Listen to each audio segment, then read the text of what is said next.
different? Impactful, cutting edge. Let's take this form, this very American tradition of entertainment into the 21st century, the new millennium. Okay, no. What's the name of the show? The Wendy Williams Experience.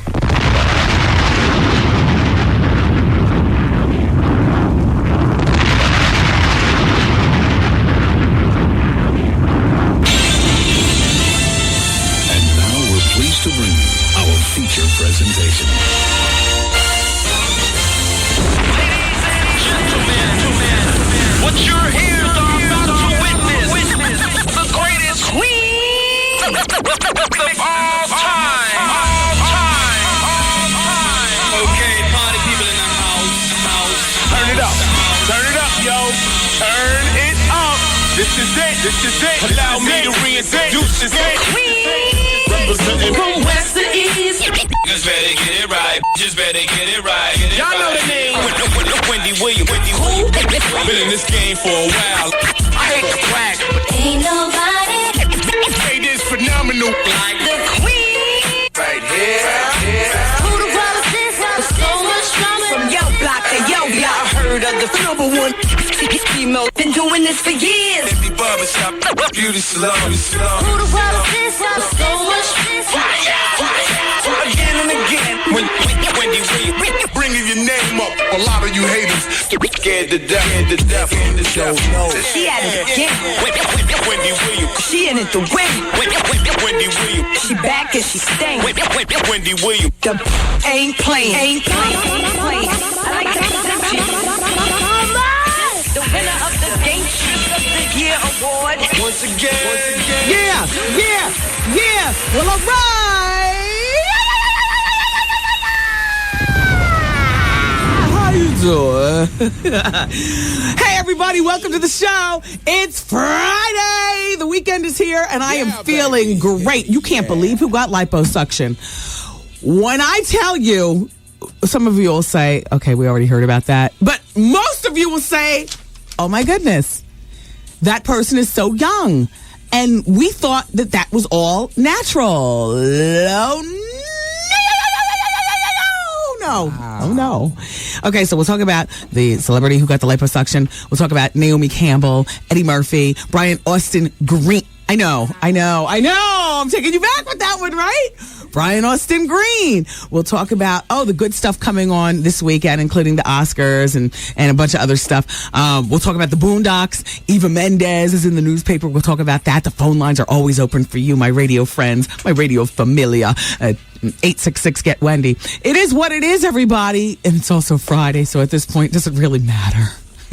Welcome to the Wendy Williams Experience. How you doing?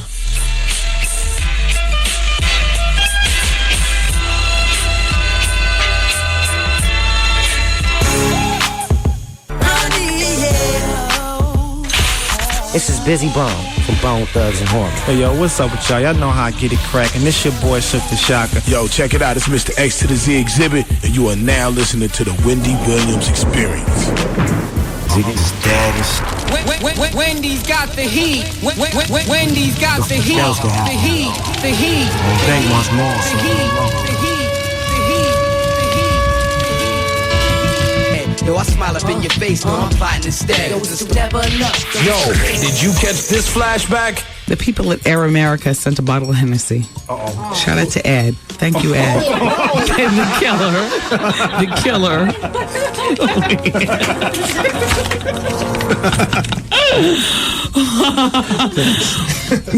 There's this radio network in New York City. Maybe you're familiar, maybe you're not. It's Air America with Randy and Al Franken and stuff. There's this guy that works there. His name is Ed, and we always look. He says, "All the best, Ed, the psycho of Air America." He signed it, the psycho. He heard the show Friday. You are the killer, Ed. You are the one employee who shows up all smiles, who will pull out a gun on all of us. Here, take this. Brown juice that. You can put that where? Oh my God. Miss a day, miss a whole lot. Coming through your speakers, boy. It's Wendy, man.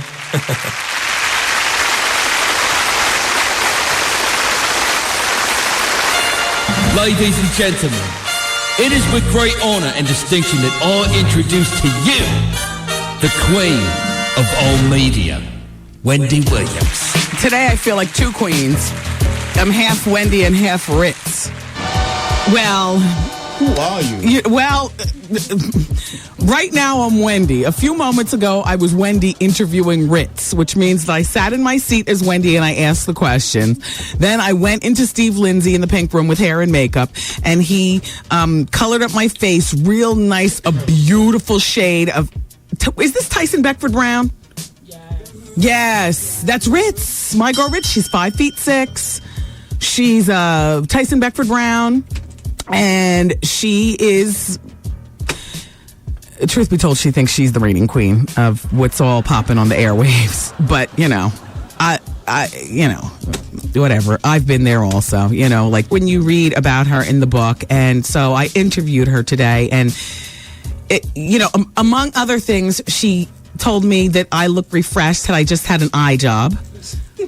You know, she wiped her stinking cocoa brown hand, as beautiful as it was with the pink ring on it, along my console, did like this and said, nice studio.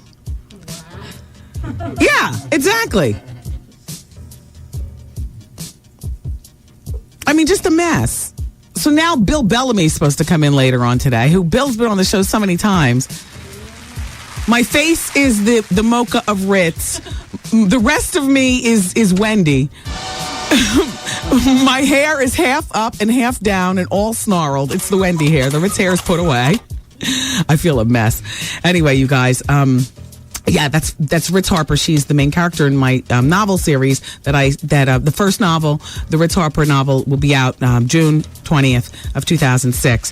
What I was actually doing promotion for today, the visual, is Random House has this big conference. That's my label. They have this big conference in Florida in 2 weeks, and they're doing the promotional push for my second Ritz Harper book, which won't be out until December, because that's how far ahead we are.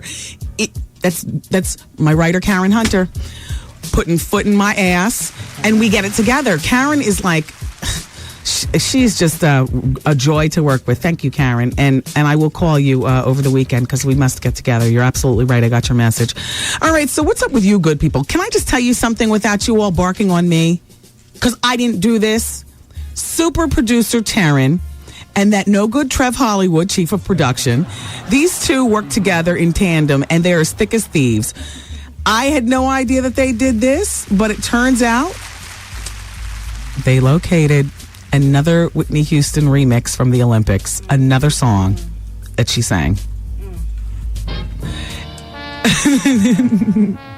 But I'll save it for when Bill Bellamy gets here, because I've interviewed Bill so many times. I mean, past asking him how his kid is doing and what's up with Hollywood and everything. Let's just, go on and talk about the other celebrities with Bill in here so he can make the jokes. So I'm going to save the Whitney Houston remix for when Bill gets here, and I'm going to save this jewel about what celebrity just got liposuction for when Bill gets here, as well as I've got a plethora of stuff to talk with you about when Bill gets here. But I see Eva Mendes is dating Joaquin Phoenix. In his own way, he's cute, in his own interesting, walk the line, cleft lip, dark eyes, like he's got dark eyes like he never sleeps. People say, according to the New York Post, they are absolutely adorable together. They were at the Club Butter, having a good time. They held hands and danced together. It was weird. It says, everyone knows she has a longtime boyfriend. Oh, because sisters can do it too. Wow. Her spokeswoman, Nicole Caruso, insists that she was simply socializing with Joaquin Phoenix. They're just friends. They're in town doing a movie together called We Own the Night, and Mark Wahlberg's in it, and Eva Mendes is still with her boyfriend, says the person. Okay. Well, welcome to New York, Eva. We're watching. I get confused with the Wachovia commercials. Is that Eva Mendes on the Wachovia commercials? Beautiful woman playing the straight role, but you can tell like she's real hot. Like she probably has on like no panties in the Wachovia commercial. I think that's Eva Mendes. I mean, I know her when she's doing the Vixen role, but I'm confused. She's playing the banker lady role. She's got like a New York Times in her hand, and you know she's walking all stiff with like a real sensible suit, like an Evan Pacone or something like that. And, you know, anyway. So BET Rip the Runway comes on tonight. No, it doesn't? The 23rd. The 23rd? Well, look, what comes on tonight? BET News Special. Oh, the Nas and Jay-Z beef comes on tonight at 10 p.m. That repeats 3 times, 10 p.m., and then it repeats twice, actually. Saturday at 12:30 p.m., and then Sunday at 8:30 p.m. Yeah, I think I'll probably be watching the one at 12:30 p.m. I won't be watching tonight at 10 p.m. only because tomorrow will be more conducive. I'm totally doing the Martha Stewart thing this weekend. I went to Home Depot yesterday, where, by the way, do you know that at Home Depot, they check your ID to buy spray paint because many of you have either sons, daughters, or friends, or maybe it's you, who are hoofing? Wow. Yeah. Wow. And they check ID at Home Depot. You got to be 21 or older to purchase a can of damn spray paint to get your Martha Stewart on. Exactly. But this weekend, I'm so looking forward to it. I got all my favorite, fat-free snacks laying around, a couple of dishes that I want to make for my squad. I got all my hammers, nails, saws, everything all set up. And I'm going to be doing the damn thing. I love that. And I want those people that I live with to just leave me alone. Leave me alone for the weekend. I got one thing to do, one reason to leave the house this weekend. That is tomorrow at 5 o'clock, I'm going to the Bronx to, shout out to everybody in the Bronx. I'll see you good people tomorrow at 5 o'clock at Allerton Liquors, where I'll be signing copies of my champagne, George Vaselli. Did I say copies? Yes. I'm sorry. I meant bottles. Labels. Yes, labels. Yes. 5 o'clock tomorrow. And ignore the paint that'll probably be under my nails, because as soon as I finish, I'll go right back home. I'll put on my tool belt and I'll, resume my. There I am. Doing it. I like my son to catch me doing stuff like that too. It reassures him that women can do it all. The wow factor. Yeah, the wow factor. So, anyway, all right, so we got that. Jay-Z and Nas this weekend. Flavor of Love, we find out who wins this weekend, right? Yes. Wow. That should be the people poll question. Yes. Do you think New York, do you want to change the one that you already have? Or is there enough space on our people poll that we can actually have 2 questions? Damn, we got the low budget bootleg It Is What It Is website. Okay, can we change it? Sure. All right, now our website is bootleg. Our people poll question is simply yes or no, so I can't put a lot of words up there, so it's yes or no. Do you think New York will win Flavor of Love on VH1? Yes or no? Okay, there are 5 people in the room. Sanchez, we're going to pull you into this one. Yes or no, New York wins. Raise your hand. I'm the only one? That's right. You think that lesbian Hoops is going to win? Hoops is the bomb. But Hoops doesn't care for him like that. Hoops is an opportunist. Like I would rather have somebody who's really down for me than some opportunist stripping ass. You can't even, is it men or women? You understand what I'm saying? You know what you're getting when you get New York, and I think that's the main thing. And New York will make another show with it. Yeah, exactly. I think I'm with New York. Okay, so now I'm going to do the revote. 5 people in the room. Who thinks New York's going to win? Raise your hand. Okay, we're going to flip-flop. It's me, Taryn, and Goose. All right. So you can go to the Wendy Williams Experience website. We don't normally advertise the new people poll question until next hour. All right, I won't talk about it until next hour. You guys, have you heard about this new show on FX? You don't mind if I just ask that as many of us watch this show as possible until we get sick of it? 2 families switch races. Yes. I have the pictures of them. Look, the white family looks good as a black family. But look at the black family as a white family. Every one of them looks like they're trying to be. Look, Sanchez. They look Hispanic. They don't look white. No, they don't look white. They definitely look Hispanic. And the mother looks crazy. They all look crazy. I hate it. But the makeup took 5 hours. The plasters, the molds were made for the head. Months were spent testing the makeup so it would be convincing. Alcohol-based makeup and paints were airbrushed. I'll explain, and we'll talk about this show and the Boondocks. Keep it where you got it. Thanks. It's Wendy, man. I drove yesterday to get you, but that book is fire! Yes, honey, you did it again, honey. You did it again. The Wendy Williams Experience. 107.5 WBLS presents the WBLS Diet Pepsi Getaway and Play Trip a Day. Get aboard JetBlue Airways. Sincerely, JetBlue. March 30th through April 2nd at the luxurious 5-star El Conquistador Resort and Country Club in Puerto Rico. Lose yourself in the vibrant beauty of this grand hotel. Perched on a 300-foot cliff overlooking the Atlantic and Caribbean Oceans. Relax and be pampered at the Golden Door Spa, El Con's tranquil path to inner and outer peace. Oh, hell, let's get to the point. We're gonna party. We're gonna have fun. I got DJ Quad coming from Jersey and JC Jace coming from Brooklyn and SNS coming from uptown. We're leaving nothing to chance. Keisha Coles is gonna be entertaining us, and I need you to be at my private island party. It's Palomino Island. It's in Puerto Rico, and we gonna get down. Sponsored by Bally's Total Fitness. Meet your potential. The Universal Circus, back in the tri-state area, and Benjamin Rugg and Home Furniture Designs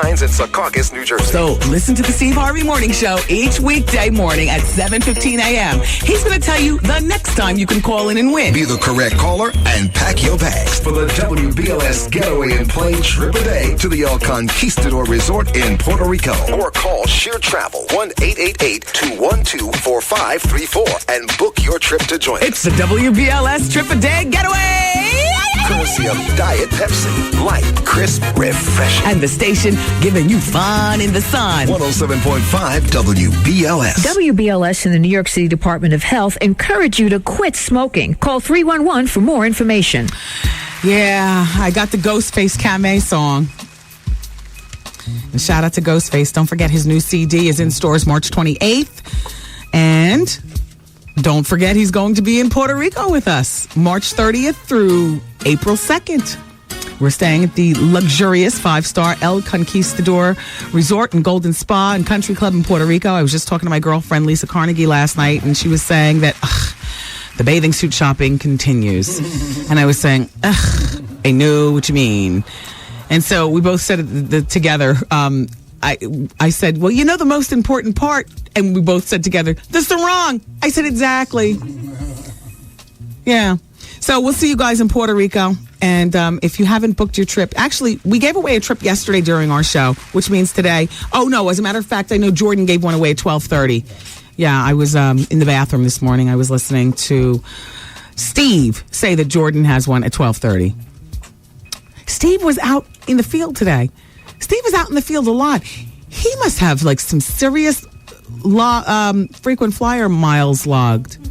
Because just when you hear him and you hear him out in the fields, you know, Heather Headley did Emotional Roller Coaster this morning on his show. The quality of the sound sounded really good too. I was just saying, gosh, if we were out doing, you know, a concert like that, I'm sure the sound, you know, would probably be very splaboozy and just very, you know. You can have it like that. Well, you know, it just, I in my mind, I think I can, but it somehow never turns out like that, you know. It's always very Negroidian. But shout out to Steve doing his thing in the morning. And, yeah, so there's no trip to give away.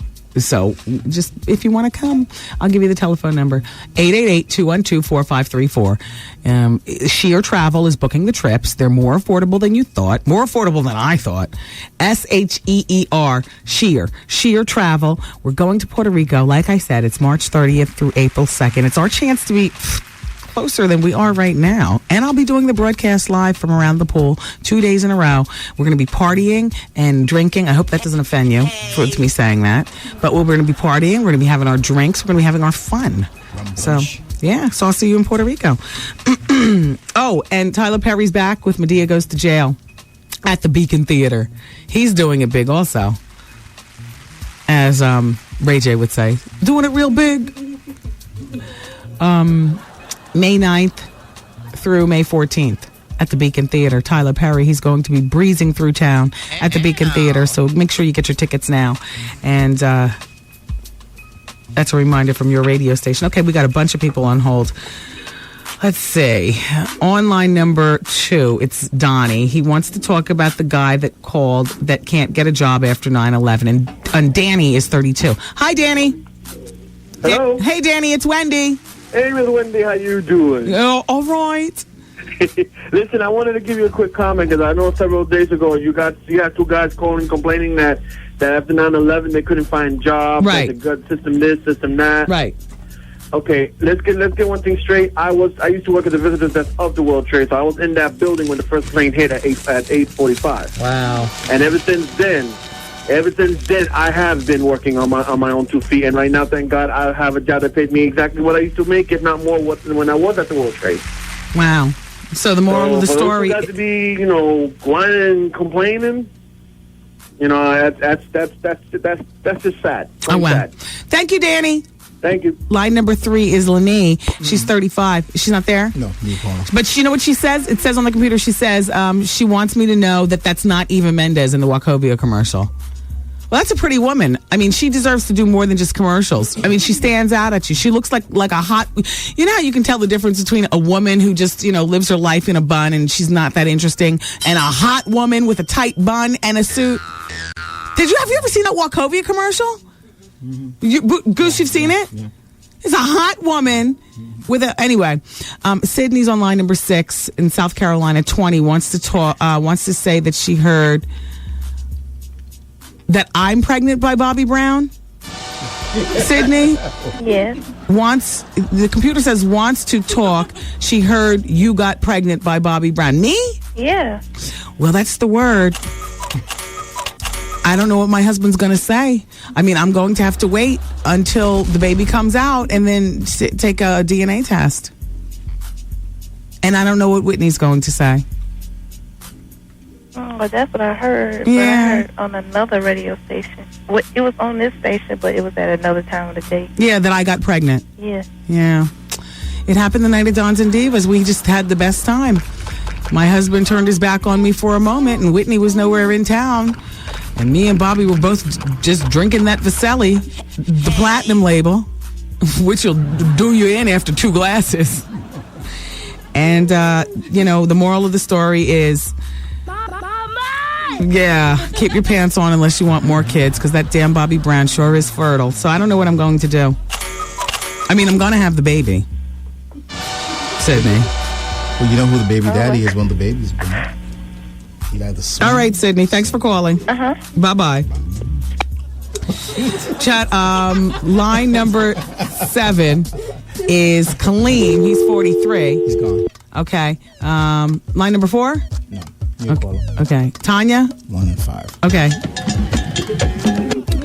Line number 1 is Tanya. Tanya? Is this you, Tanya? Tanya? Yeah, hi. Hi, you got the celebrity spotting Takara. Yeah, I didn't want you to say who it was. In a gay bar? Yeah, but the thing is, I think she was with a girl, but she was eyeing my friend the whole night. Oh. And the thing is that my friend was going to give her telephone number, but she had already left, and my friend felt that she was already with this person. That was her date for tonight. But I know that you know her. She's been on your show a couple of times, and I was wondering if I could forward you my friend's number and how you can give it to her. No.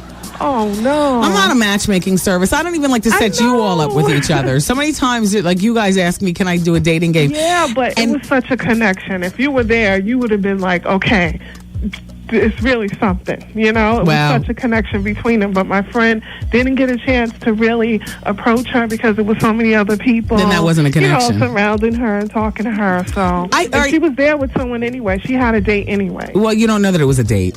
Well, it seemed like it was. Well, here's the thing. Celebrities,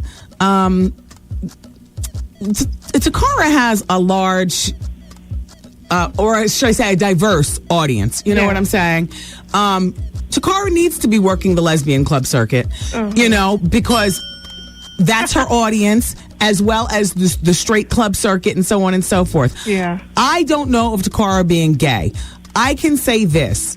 Me and Takara sat very close. You can look at the pictures on the website at my champagne sip the other week, and we were laughing, and there was some ear whispering because the music was very loud. Yeah. And besides, Dr. Ian was sitting on the other side of me where we're talking about him because he was blocking us from eating the food coming around on the trays. So we were talking about him. Right.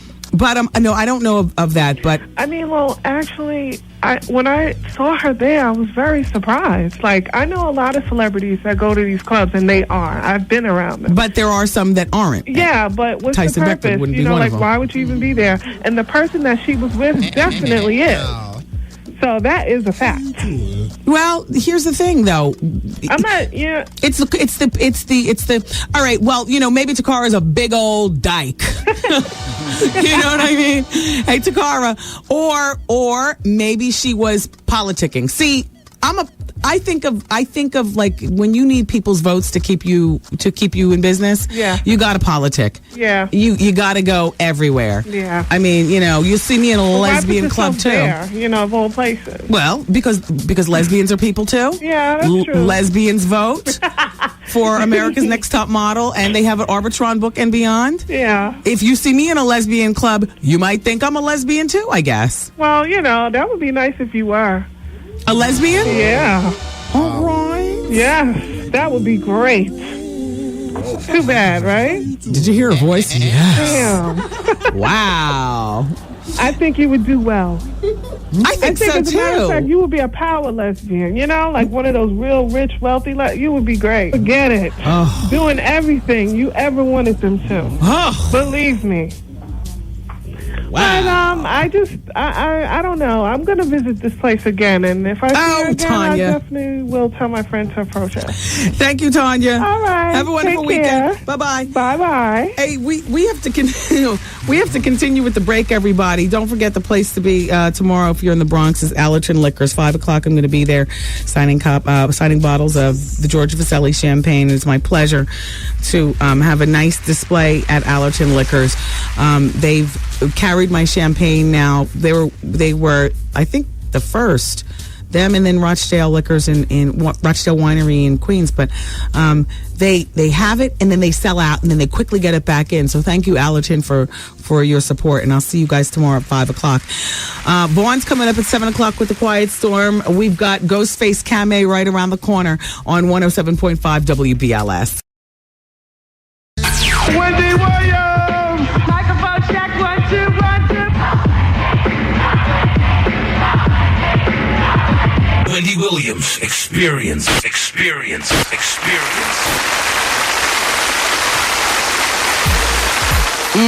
I was just in a zone vibing to the music. Yes, everybody. It's the Wendy Williams experience. That doesn't happen very often where I get in a zone and vibe to the music. Because normally I'm running around when we're not doing our talk segments. I'm running around the radio station doing stuff.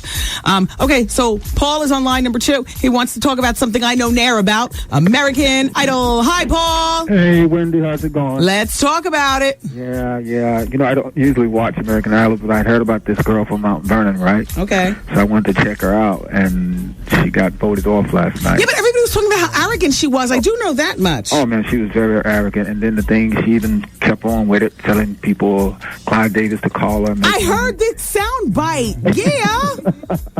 Yeah, so she went down that. Well, now nobody's going to call her. Nobody's going to call her, exactly. She'll be catching the train from Mount Vernon into the city. Oh, Paul. Thank you for calling. All Bye-bye. right, Wendy, have a good day. Incidentally, everybody, this is the first Friday of the month, and I will be introducing to you your new book read for the Wendy Williams Experience Book Club, if you'd like to follow along. If you don't want to read the main book, I've got a sidebar book, too, by this guy named Hickson, who, I got... Wow, Hickson. So I'll do that for you guys during the hour of truth, okay? Okay, good. In the meantime, I did want to finish talking to you about this new reality show that is coming on FX. First, I have to figure out where FX is on my television because I swear FX is like, what? But it premieres next Wednesday at 10 o'clock. Okay, already I'm out of it. I'm over at the Comedy Club.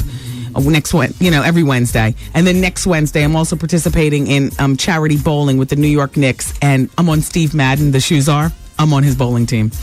But I won't be here to see it. Damn. This is truly one that I need. What do you all call that? TiVo? TiVo. Yeah. I need this TiVo'd. The reality show is called Black White. It premieres next Wednesday, the 8th at 10 p.m. on FX. And it is about two families, one black and one white, finding out what it's like for 6 weeks being in the skin of another race. Now, I can tell you, if you want a picture of what these families look like, you can go to, I think this is the Star Magazine. I ripped the pictures out and brought them into you guys. Yep, the Star Magazine, the March 13th issue of Star Magazine. The black family actually does look black. They even gave the mother the big rubber nose. No. You know. You mean the white family? Oh, excuse me, the white family looks black. But I got to tell you something. They really stuck it to the black family. You should have spoken to Michael. But Michael doesn't even look white. He even looks like foolish and in disguise, which is, the point that I was going to make in terms of when it's time to turn black people into white people, it just, for some reason, never looks authentic. Like, this does not look authentic. But pick up the new Star Magazine, and if you guys would watch this show, every Wednesday I'm busy at the Comedy Club. I'll never see this show. If it comes on for an hour, I'll get home by maybe the second half of it, or something. I don't know. Anyway. Next Wednesday, it begins 10 o'clock on the FX. Wendy, the caller that called the other day looking for a man, I'm a 34-year-old professional woman, and I met my husband, who's also a professional, on Black Planet. My husband and I are both Wall Street professionals without children or baggage. Tell the caller and the rest of your listeners to give internet dating a try, as long as their page doesn't portray them as being jump off. She'll probably attract the right element.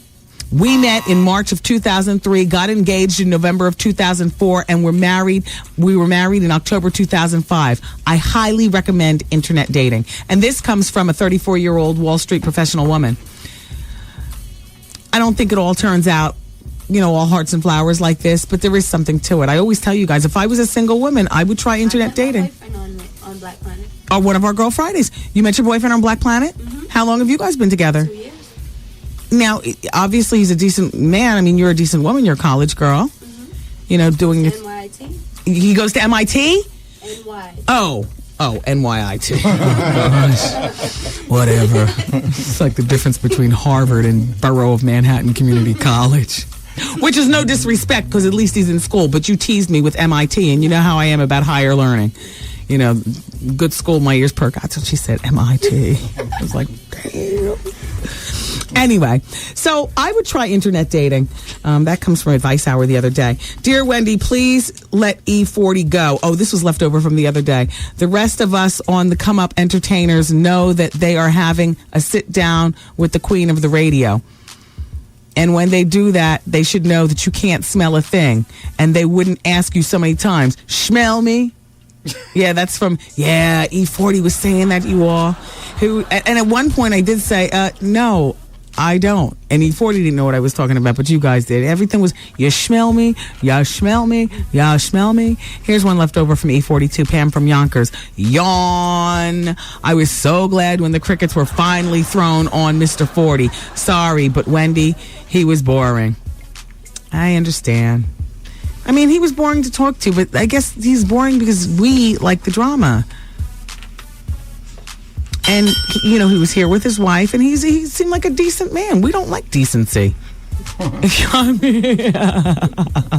boring. Decency is so damn boring. Yeah. Oh, gosh. Oh, I almost slipped to tell you who got the liposuction. Fall back, Wendy. Fall back until the hour of truth when Bill Bellamy comes in. His laughter will throw gas on the situation. Plus, we still have to talk about the Boondocks, Eddie Murphy, and Brian Austin Green, and Advice Hour, that was coming up next hour. Keep it here. Thanks.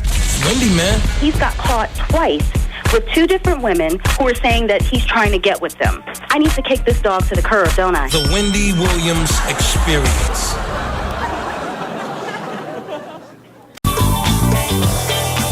Everybody needs some. Should I leave? Like, is that selfish to my son? Come get some. Let me tell you, Wendy, it's really a trouble with a dude. Advice Hour. I'm having a problem with my fiance and his family. I was in a relationship with this girl for like 18 months. She told me the relationship meant nothing. Always drama. Call Wendy right now.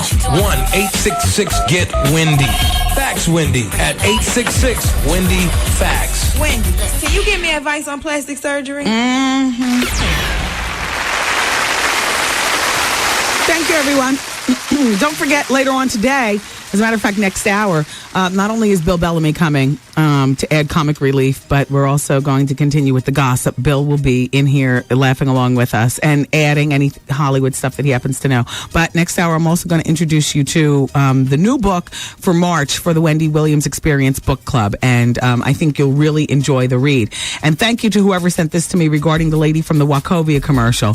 Yeah, she is from the Pam Anderson show that used to be on television, VIP. Her name is Molly Culver, and this person says she's 6 feet tall and she's part American Indian, and she's a former high fashion runway and print model. Well, you can see it all over the Wachovia commercial. Yeah, she's beautiful. Thank you very much. Yesterday, we had Dr. Hilda in, and we talked about sex, and Katisha McCulley picked up Dr. Hilda's book, and she sends this to me. Dear Wendy, I wish I knew that Dr. Hilda was coming in today. Her book is so good. If you need instructions on anything, that's the book to read. I was reading while my fiance was having a procedure done in the hospital, and I would look up and look at these blank faces while I was reading because the book is just off the hook.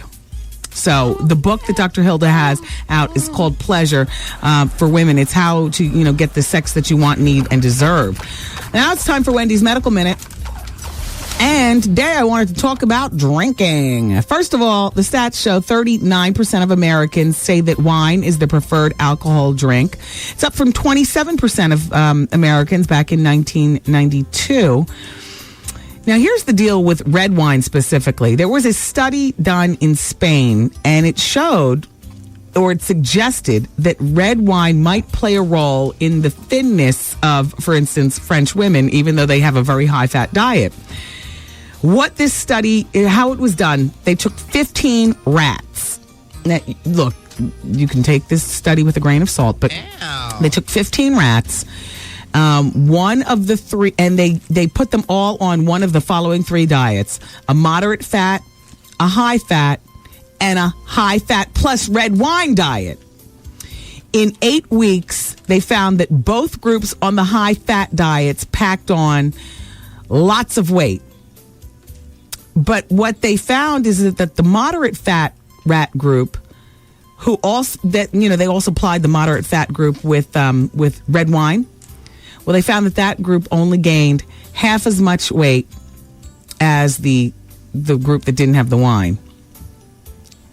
They figure there's some type of antioxidant that's found in red wine that's not found in white wine. Plus, they figure that the red wine might curb overeating and boost the body's ability to break down fat. Now, they say that while this study worked for rats, it might not work for people. But if it does, they stress that these results apply only to moderate wine intake. Now, for women, that would be no more than an 8-ounce glass of wine per day. And they also add that the wine should be consumed with a complete meal and plenty of water. So there you go. Cheers and happy weekend. That's Wendy's Medical Minute. Thank you very much. All right, I'll be going to the phones in just a moment. 866-GET-WENDY. It's Advice Hour, 866-GET-WENDY. And I've got a letter right here. Wendy, I faxed you before. but you never respond. Please, I need your advice. I'm a 25-year-old female that has been with her man now for 10 years. He's 27. Well, we moved in together in September of 05 with the intention of being married. At least that was my intention. 7 months later, here we are, Wendy, in the same spot, unmarried, unengaged. Now I see that he has a MySpace webpage, and he's talking to all these new people, male and female. He hasn't played himself on the site yet. And yes, Wendy, I've checked thoroughly. He hasn't told me about the page, and I haven't asked him about it. I snuck and found out about it. He always assures me that he loves me with all of his heart and that we will be married soon. But he has to get his paper right before he makes the move to marry me. Wendy, I'm just a little antsy because I just want to start a family already. Do you think that he has any intention of marrying me? P.S. We might have a baby on the way, but I'm too scared to take the test. I want to be married before having kids. Oh, Lord, please help me. Sincerely frustrated. Well, frustrated. You shouldn't have moved in with him without the absolute supreme talk about getting married. You see what I'm saying? And I detect in your letter that, because she says, we moved in together in September of 05 with the intention of getting married, or at least that was my intention. See? You didn't talk to him about what his intentions were. Second of all, yeah, you've been together for 10 years, but when you got together, you were 15 years old and he was 17. So that's not the same 10 years as somebody who's 25 gets together with somebody and then they're 35. I understand him still having to stack his paper. I mean, he's 27 years old. That's about the time that he should be thinking about perhaps getting engaged to you, but he's got paper to stack and whatnot. And now that you all have been together for so long, and now that he's really got you on lock, because now he's got you up in that house, and now that you're having unprotected sex and you might be pregnant, will he ever marry you? I don't know. I mean, it's anybody's guess at this point. There's a chance that he will never marry you, and there's a chance that he will marry you. But I can tell you one thing for sure. If you don't want to have a baby before you get married, then why don't you use some birth control? Hello? And I wish you well. And I don't know what to say about the MySpace. You said he hasn't played himself, so and that he hasn't told you about the account, to me, is not a big deal. That's not a big deal. I'm sure there are things that you do that you don't tell him either. And if there are things that you do that if you're going to say that you tell him everything, then you haven't learned to play the game. I mean, you don't have to tell somebody everything. Doesn't mean that you're out cheating or doing harm or whatever, but a relationship to me is about two individuals that make up the whole. That's all. I mean, I don't find it a big deal about the MySpace account. He hasn't played himself. Wendy, I need your advice. I'm 39 years old. I'm a woman, and a younger man, a 21-year-old, has asked me out. Wendy, I know what you're thinking, but I'm not beautiful or anything like that. He's called me on many occasions. Wendy, I usually go for men a lot older than me. I know that I'm too old for this man, but Wendy, when I think about his lean body against mine, I can hardly control myself. Wendy, he is not after money because I don't have any. Please help me. P.S. Men my age don't even give me love. Sincerely, seconds away from being slayed in New Jersey.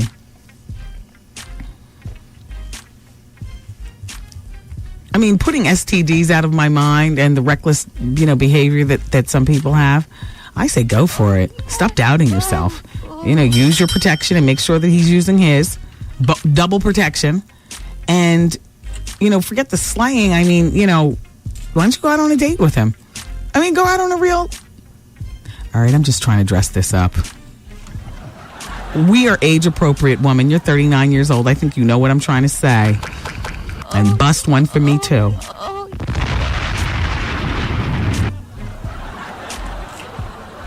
How flattering for her. She said she's not good looking. She usually goes for older men, older than her. And a 21-year-old, you still got it. You still jumping it like it's hot, girl.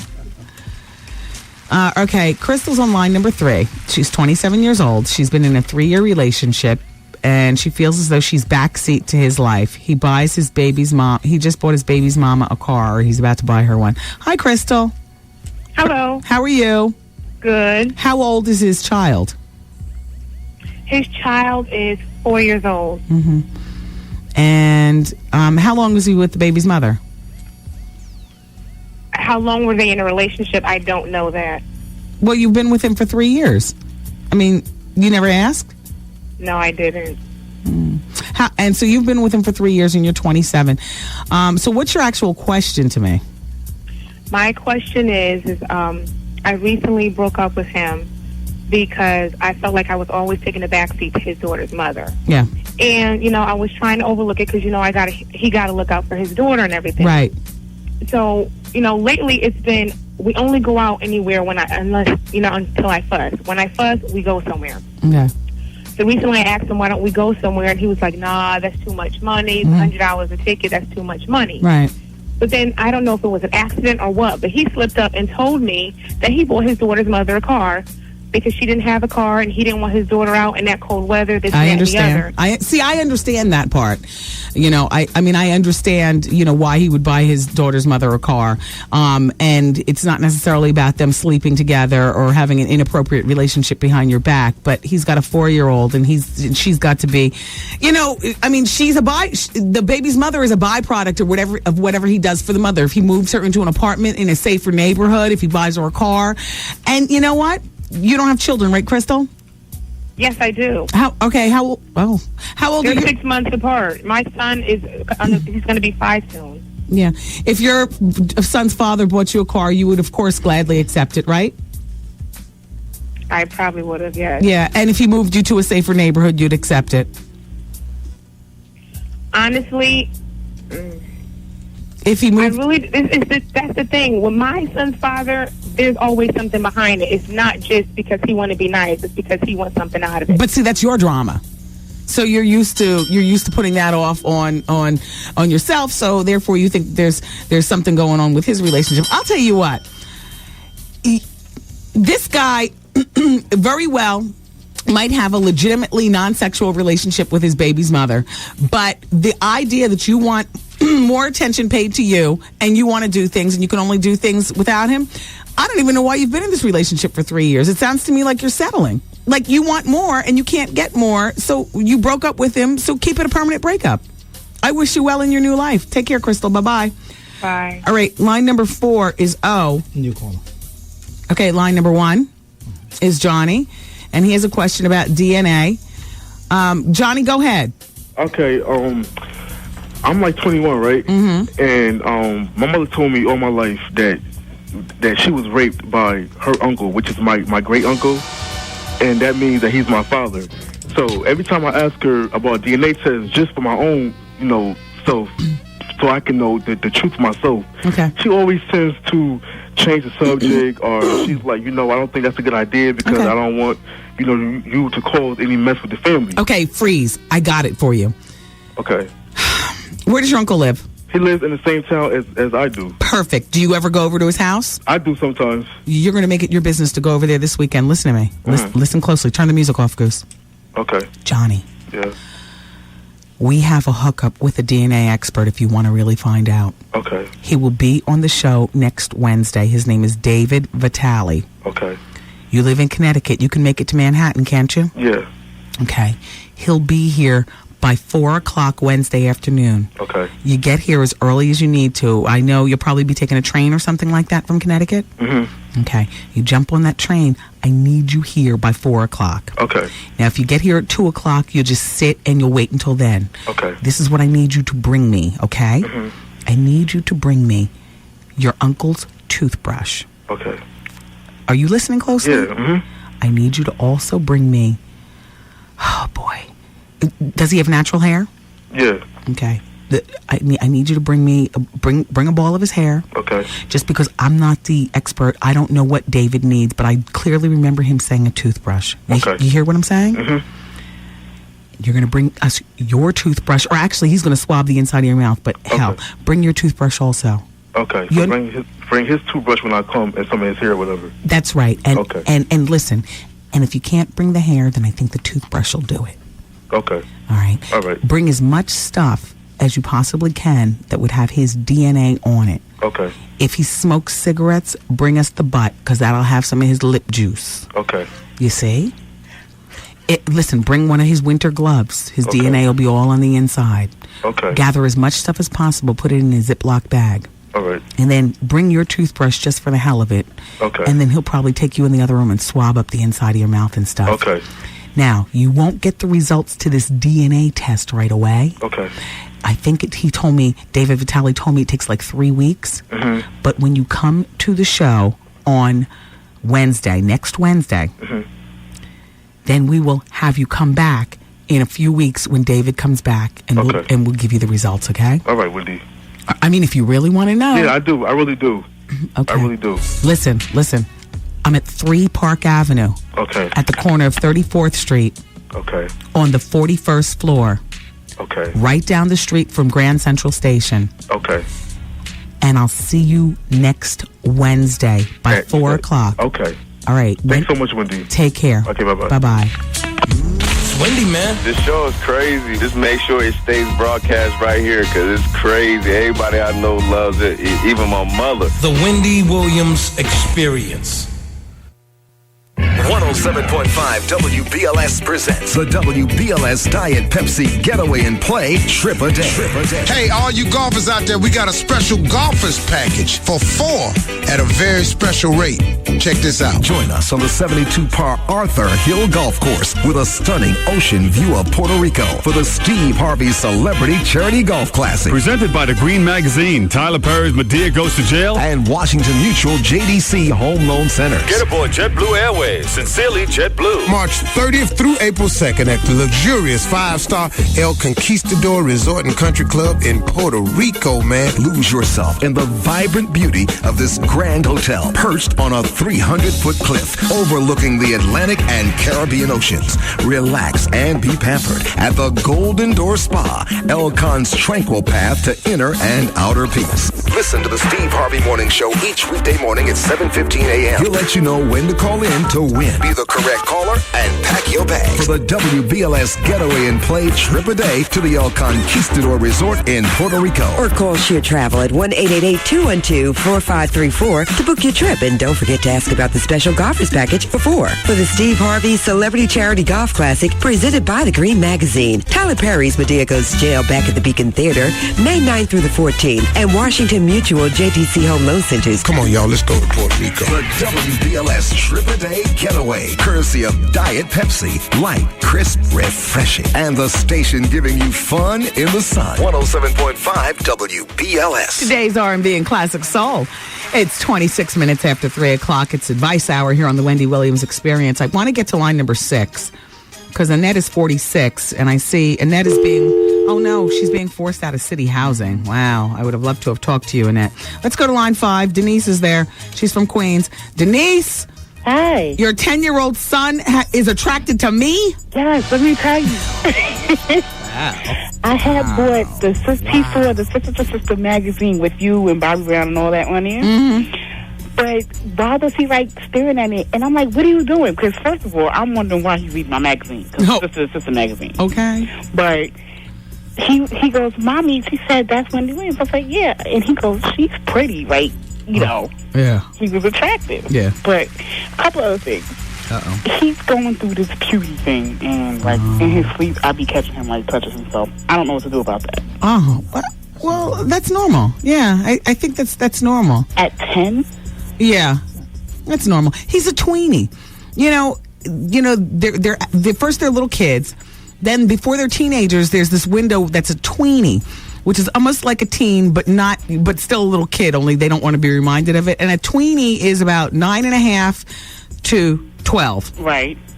Now, it used to be 10 to 12, but, with girls getting their periods at 9 these days, you got to move that down a bit to, 9.5. Yeah, that's true. He's a tweenie, and we live in an over-sexualized society. But I think that's probably normal. Have you talked to your pediatrician about it? No, not yet. I'm going to, so no. Yeah, your pediatrician will let you know probably the same thing I'm saying is it's normal. You got brothers? No brothers. He's an only child. Oh. No, do you have brothers? Oh, no. I have a sister. Oh, see. Does she have sons? No. Oh, gosh. Well, where's your father? He's in the life, but that's like in and out. Oh. It's a whole big thing. In the life? Yeah. One other thing. Can you recommend a good doctor who specializes in like breast reduction? Well, why don't you try Dr. Michael Jones? Okay. I mean, put him on your list of plastic surgeons to check out. Right, because I've been going around, but because of like the size they are, it's like it's too much. What? Who says that? They're turning away your money? Well, yeah, because one was like I had to, I lost the weight, but I had to lose like 50 pounds. But they're like it's a 50I.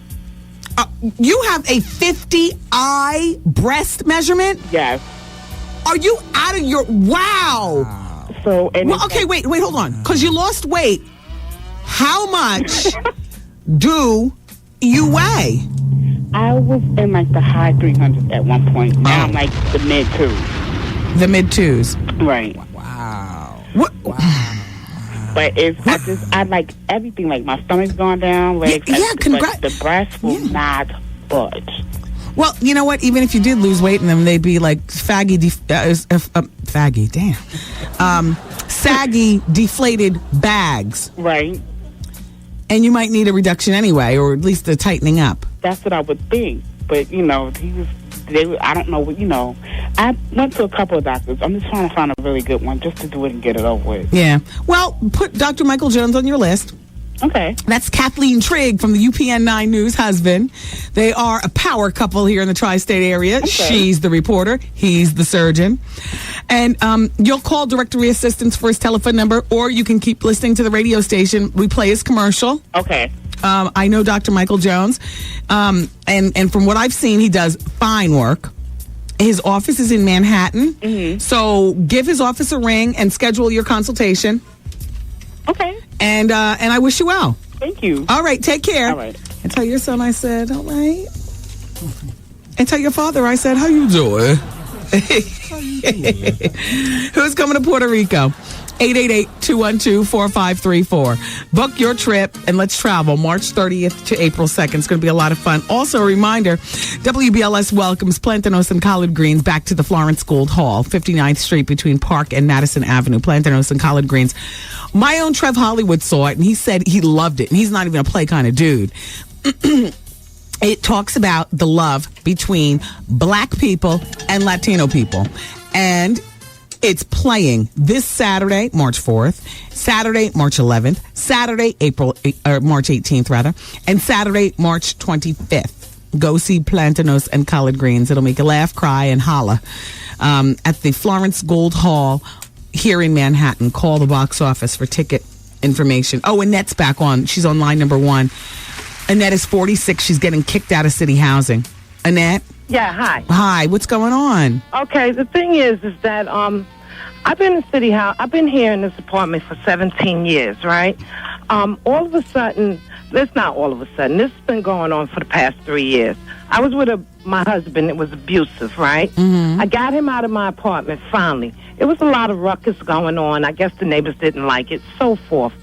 But they had a room there, right? There was supposed to be a maintenance man room. They were having parties. Well, the manager that was here, he was getting kickbacks. I started complaining about this, right? Mm-hmm. Okay, fine. They got rid of him. They got another woman in. Then they got this other woman in from 250 Broadway, right? Okay. Okay. So now I'm in this apartment.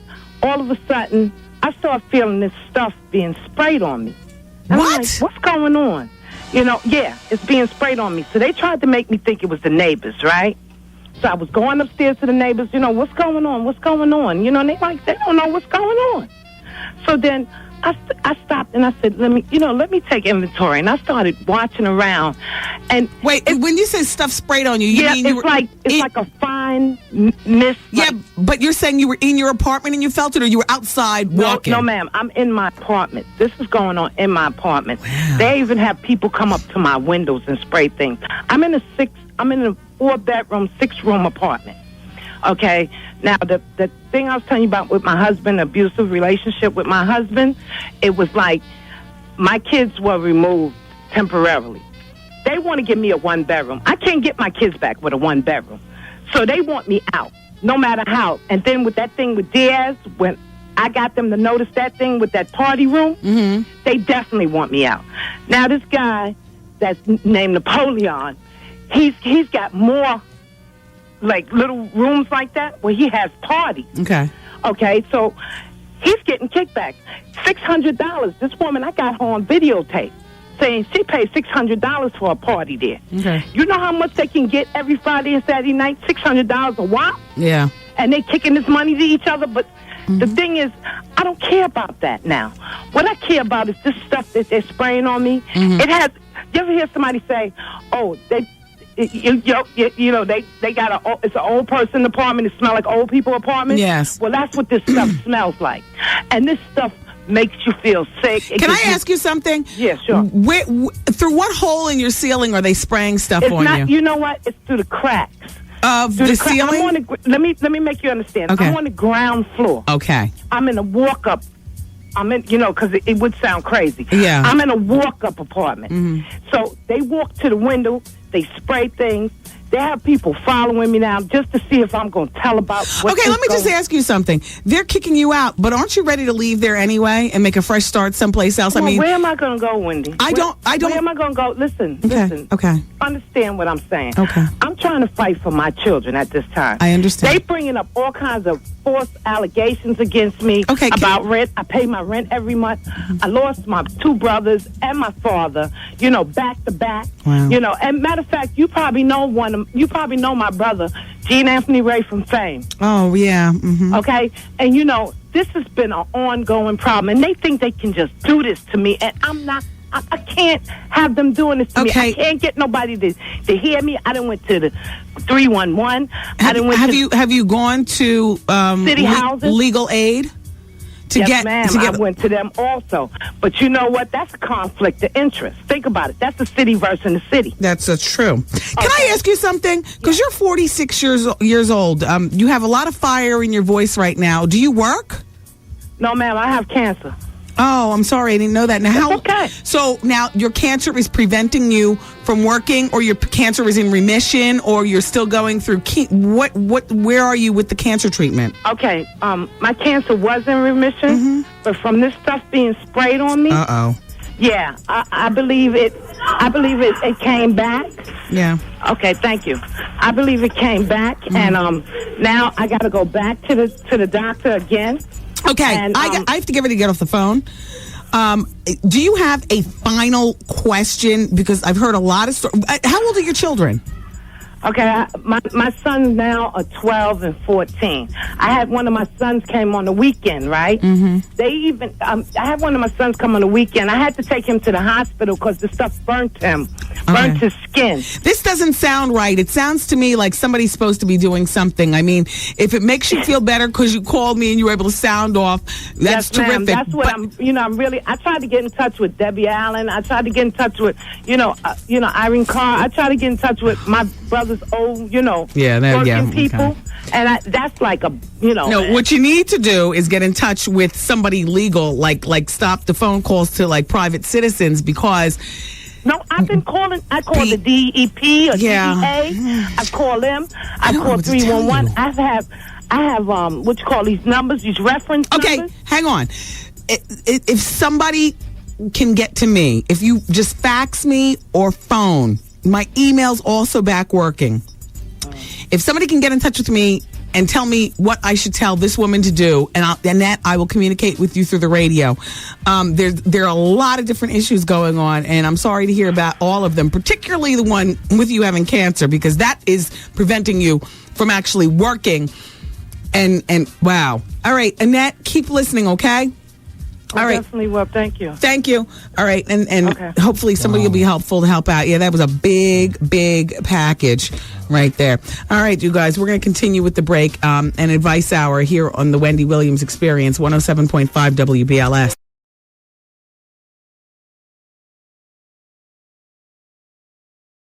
Yo, did you catch this flashback? Wendy Williams and Rachel True. Rachel, everybody plays Mona on Half and Half. So how are you doing as a single woman in Hollywood? Do you live in a condo? Do you have a detached house? No, I actually just bought my first house. Pool in the back? You know what? I don't have a pool. I'm going to put one in. I don't have a pool, and I thought, should I get one? Then I realized you don't go in no damn pool. Do you have 5 on it? I can't say that. Okay. We'll take that as a yes. Got him. This is it right here. Miss a day, miss a whole lot. Coming through your speakers, boy. It's Wendy, man.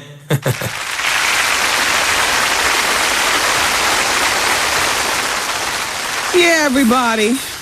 It's the Wendy Williams experience.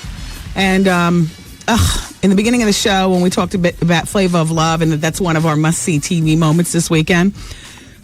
Excuse me. I got 3 telephone calls from very well-placed sources. And unfortunately, I know who's going to win Flavor of Love. And I say unfortunately because I didn't want to know. I wanted to watch it and bite my nails and stuff. And I feel like now that I know, I don't feel forced to watch. I'm not going to say, and I'm not going to hint. My behavior is going to remain very gray with you all. Not black and not white. Very gray. I refuse to give you any sort of emotional indication.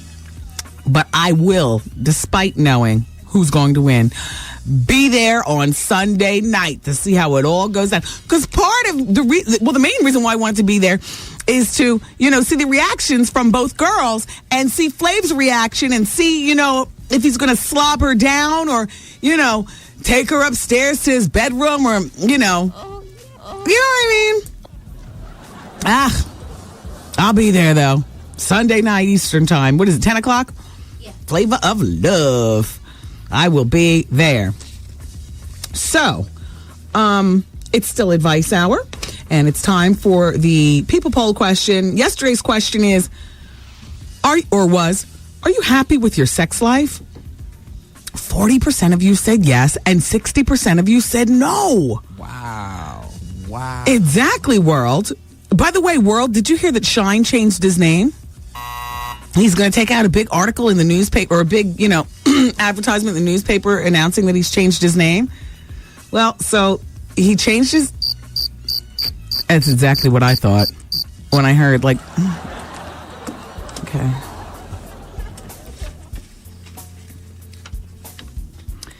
All right, today's People Poll question. Do you think New York will win Flavor of Love? Now, we thought of this question in the beginning of the show. So, yes or no, and go to unfortunately, we can't make questions that are anything but yes or no, because that's the way my bootleg website is set up. Do you think New York will win Flavor of Love? Yes or no? Go to the WendyWilliamsExperience.com and go to the People Poll question, answer yes or no. I'll give you the results on Monday, although you guys will know the answer on Sunday night on VH1. Let's go to line number 5. Valor is on the phone. Hey, Valor. Hi. It's Wendy. Yes. Yes. So Valor, everyone, is 18, and she's been in a relationship for 4 years. He broke up with her because she gained weight. Valor, how could you possibly have a question regarding that? I don't know. It's okay. Okay. Hello? Yeah, go ahead. I'm sorry. Oh, yeah. I don't know. I feel so heartbroken. I don't know. Did you gain weight, Valor? Yes. I gained 150 pounds since then. Oh, my God. What happened? I mean, how do you gain that much weight in 4 years? You have thyroid disease or something? No, it's just eating. Now, how much do you weigh, Valor? I weigh 325. Wow. Have you graduated from high school? Yes. What do you do for yourself now? Well, I work and I go to school. Okay. Valor, leave him alone. Okay.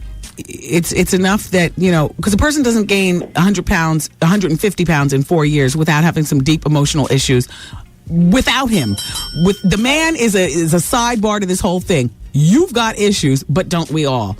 The problem with your issues is that you're wearing them on your heart. And if you don't start to try to do something about your weight, you're going to die.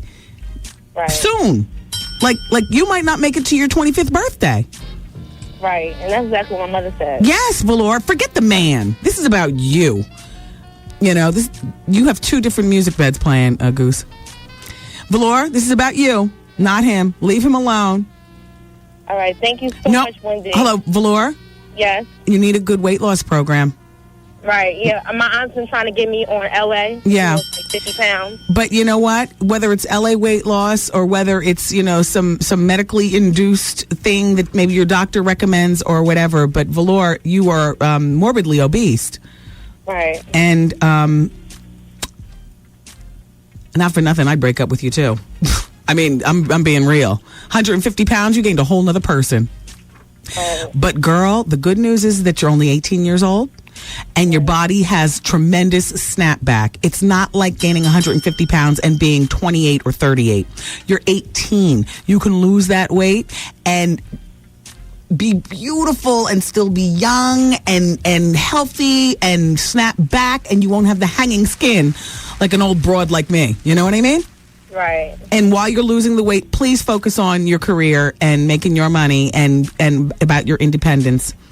Right. And for right now, leave the men alone because you don't have anything to offer. You don't but it's like, even if I see him now, he'll still be like, baby, but he doesn't call me, and that's Valor.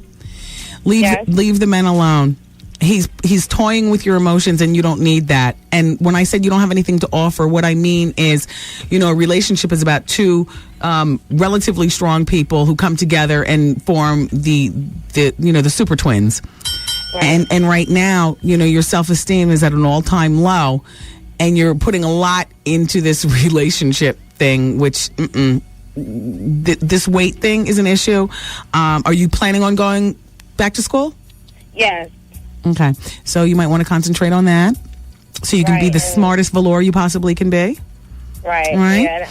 All right. Thank you so much, Wendy. You're very welcome, Valor. I know you give good advice, and I listen to you every day. You're very welcome, Valor, and you take care of yourself. All right. Thanks. All right. Bye-bye. Bye. That should be a people poll question. Would you have dumped her too? Or would you dump your partner if they gained 150 pounds? I'm not going to let them go that far. Yeah, you don't let. See, that's the thing. That's the thing. Like, I'm surprised she wasn't able to catch it herself at 50 pounds. Or if this guy is going to be so cruel, I'm surprised he didn't cruel her down at 75 pounds. I forgot to ask her how tall she is. Maybe he did, but she stayed, and that's all a part of her having like poor mental esteem up in here. So she has nothing to offer in a relationship now. So leave him alone, leave all men alone, get herself together, and then present a different package. And I don't care whether it's that she loses 50 pounds or the full 150, you know, because ain't nothing wrong with a big, strong girl. It's just you have to be a big, strong girl about your swagger and about your business. And anyway, Valor, you're only 18. You've got time. So hurry up and get it together, girl. Keep it here, everybody. Bill Bellamy's coming up. It's Wendy, man. I got slayed so well. Made me do things I don't even do to my husband. Oh, my God! The Wendy Williams Experience. What's up, this is Nate. What's up, this is Sean. This is Wanye. And we're Boys to Men. And you're checking out the Wendy Williams Experience. Wow. Wow. Wow. Wow.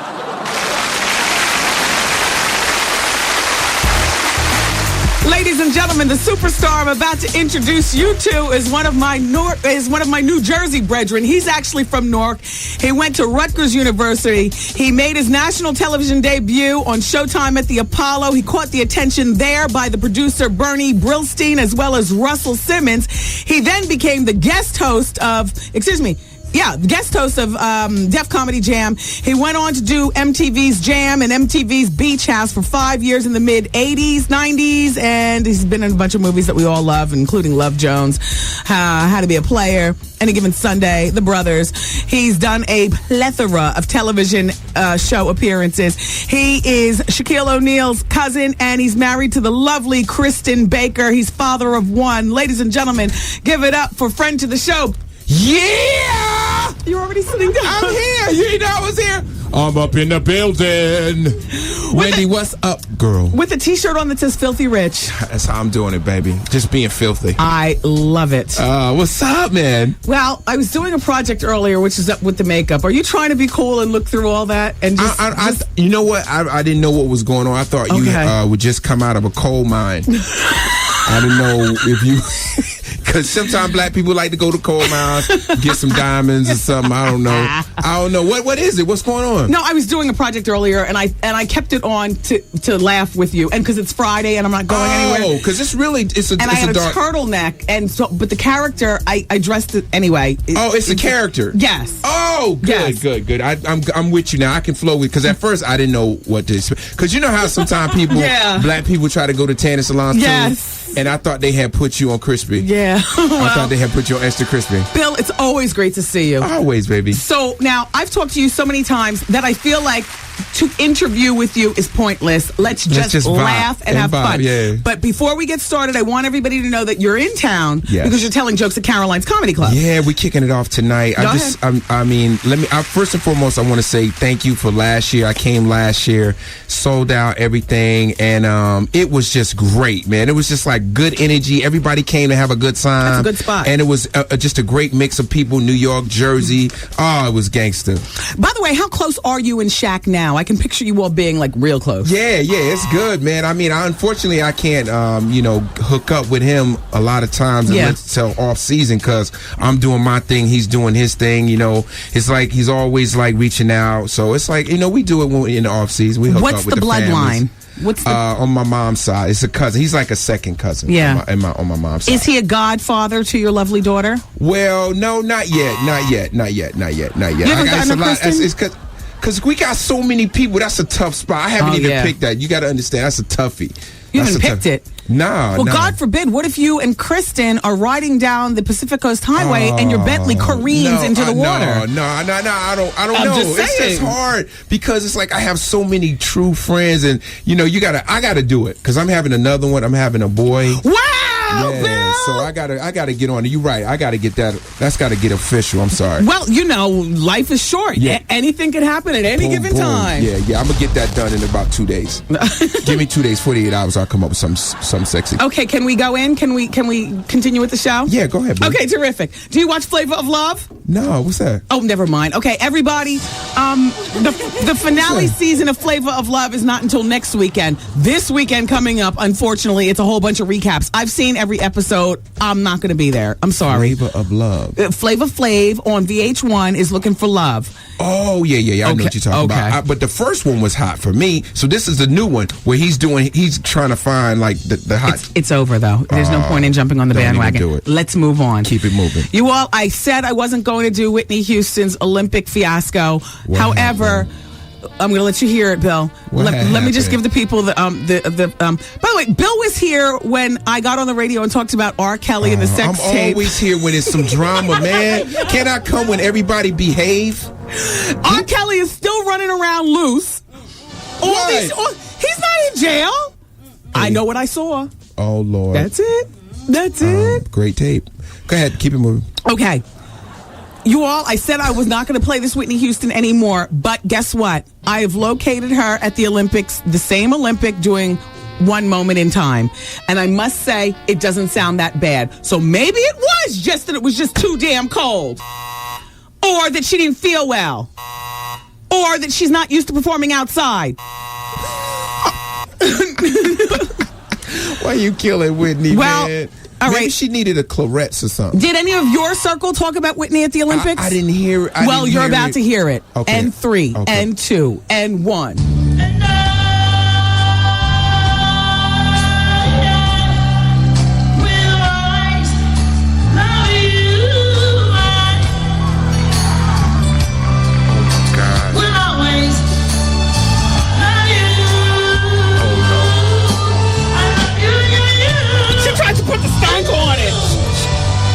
Never did the you like that before.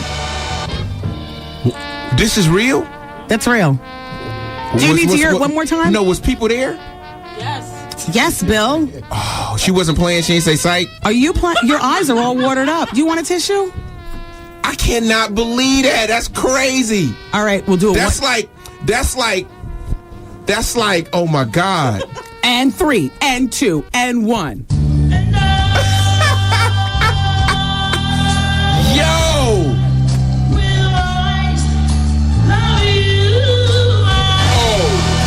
Hold up.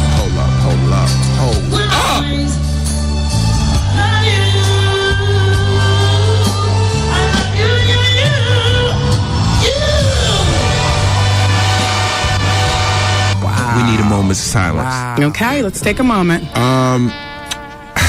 Let's just, if you're in your car right now, take it down. We need a moment for Whitney right there because that's unbelievable. That's like, wow. That's like crazy.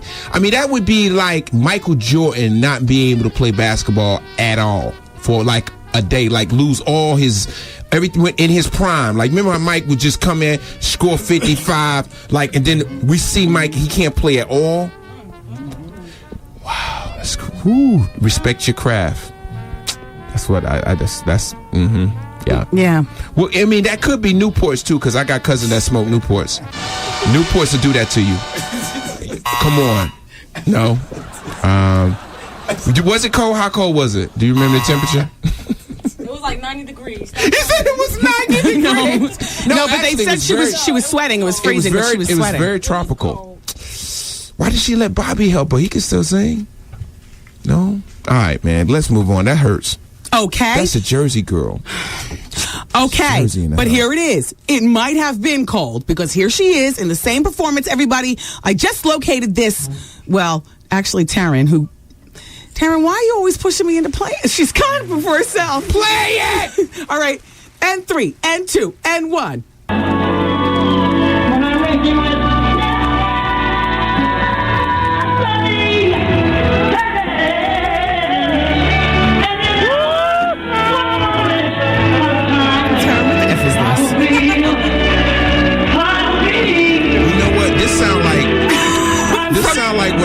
From your record player in your mom's house. Sound like when you do a show in a banquet hall. You know how you be like it in the hotel in the banquet room and the mic be off?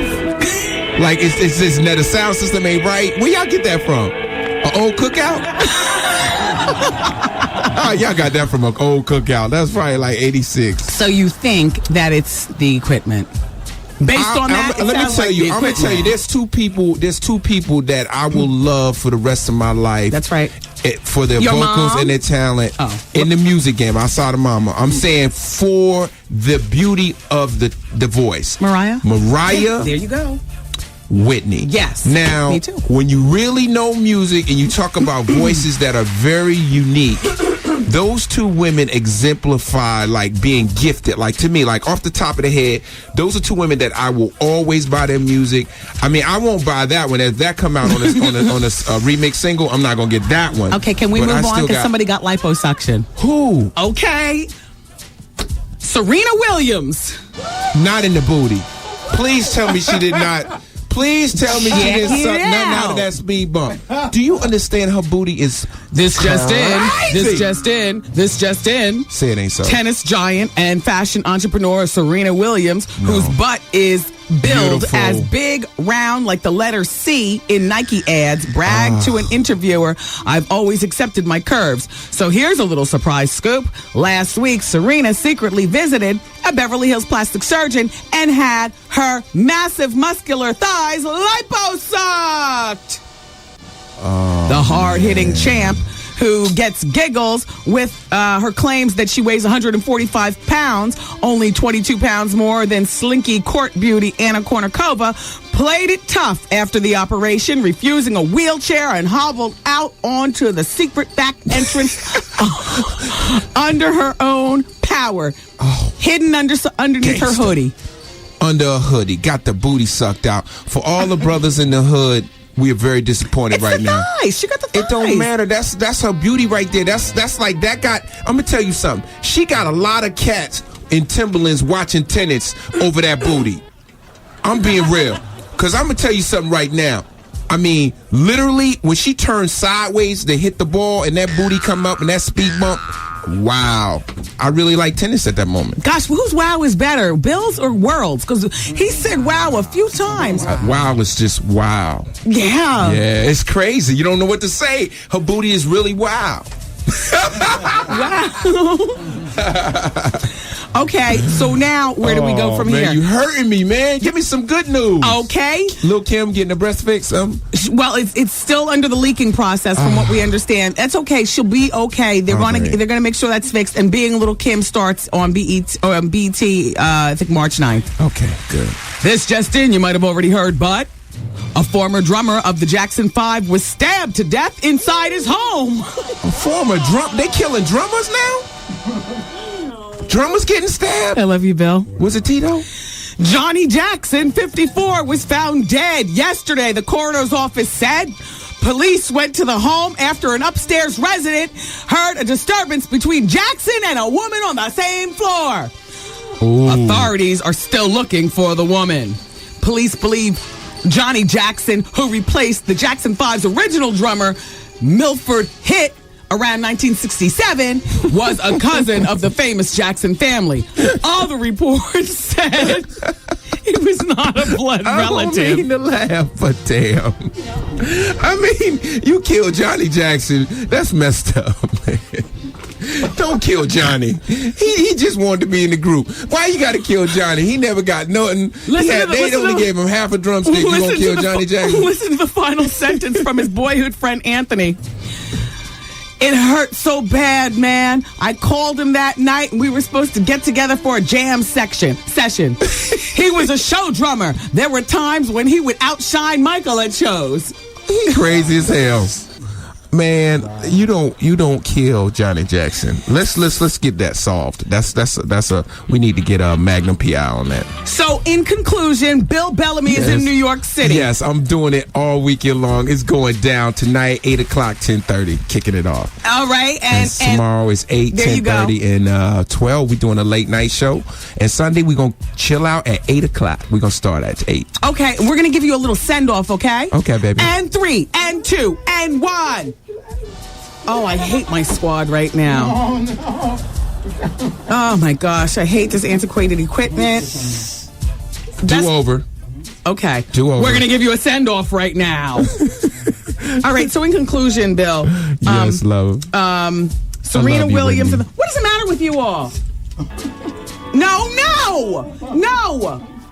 Turn that off. Which one you want? Which one do you think? Read the Queen's mind. Read the Queen's mind. Knows what she wants.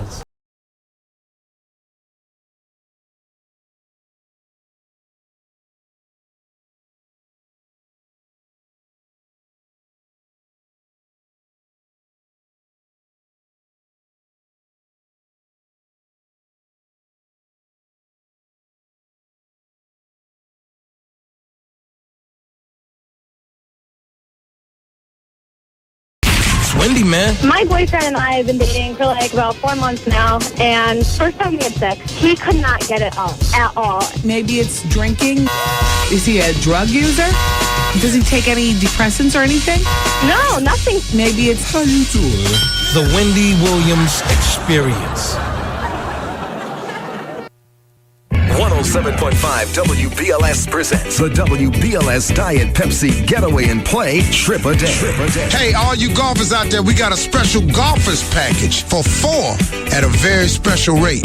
Check this out. Join us on the 72-par Arthur Hill Golf Course with a stunning ocean view of Puerto Rico for the Steve Harvey Celebrity Charity Golf Classic. Presented by the Green Magazine, Tyler Perry's Medea Goes to Jail, and Washington Mutual JDC Home Loan Centers. Get aboard JetBlue Airways. Sincerely, JetBlue. March 30th through April 2nd at the luxurious 5-star El Conquistador Resort and Country Club in Puerto Rico, man. Lose yourself in the vibrant beauty of this grand hotel, perched on a 300-foot cliff overlooking the Atlantic and Caribbean Oceans. Relax and be pampered at the Golden Door Spa, El Con's tranquil path to inner and outer peace. Listen to the Steve Harvey Morning Show each weekday morning at 7:15 a.m. He'll let you know when to call in to win. in. Be the correct caller and pack your bags for the WBLS Getaway and Play trip a day to the El Conquistador Resort in Puerto Rico. Or call Sheer Travel at 1-888-212-4534 to book your trip. And don't forget to ask about the special golfers package for 4 for the Steve Harvey Celebrity Charity Golf Classic presented by the Green Magazine. Tyler Perry's Medea Goes to Jail back at the Beacon Theater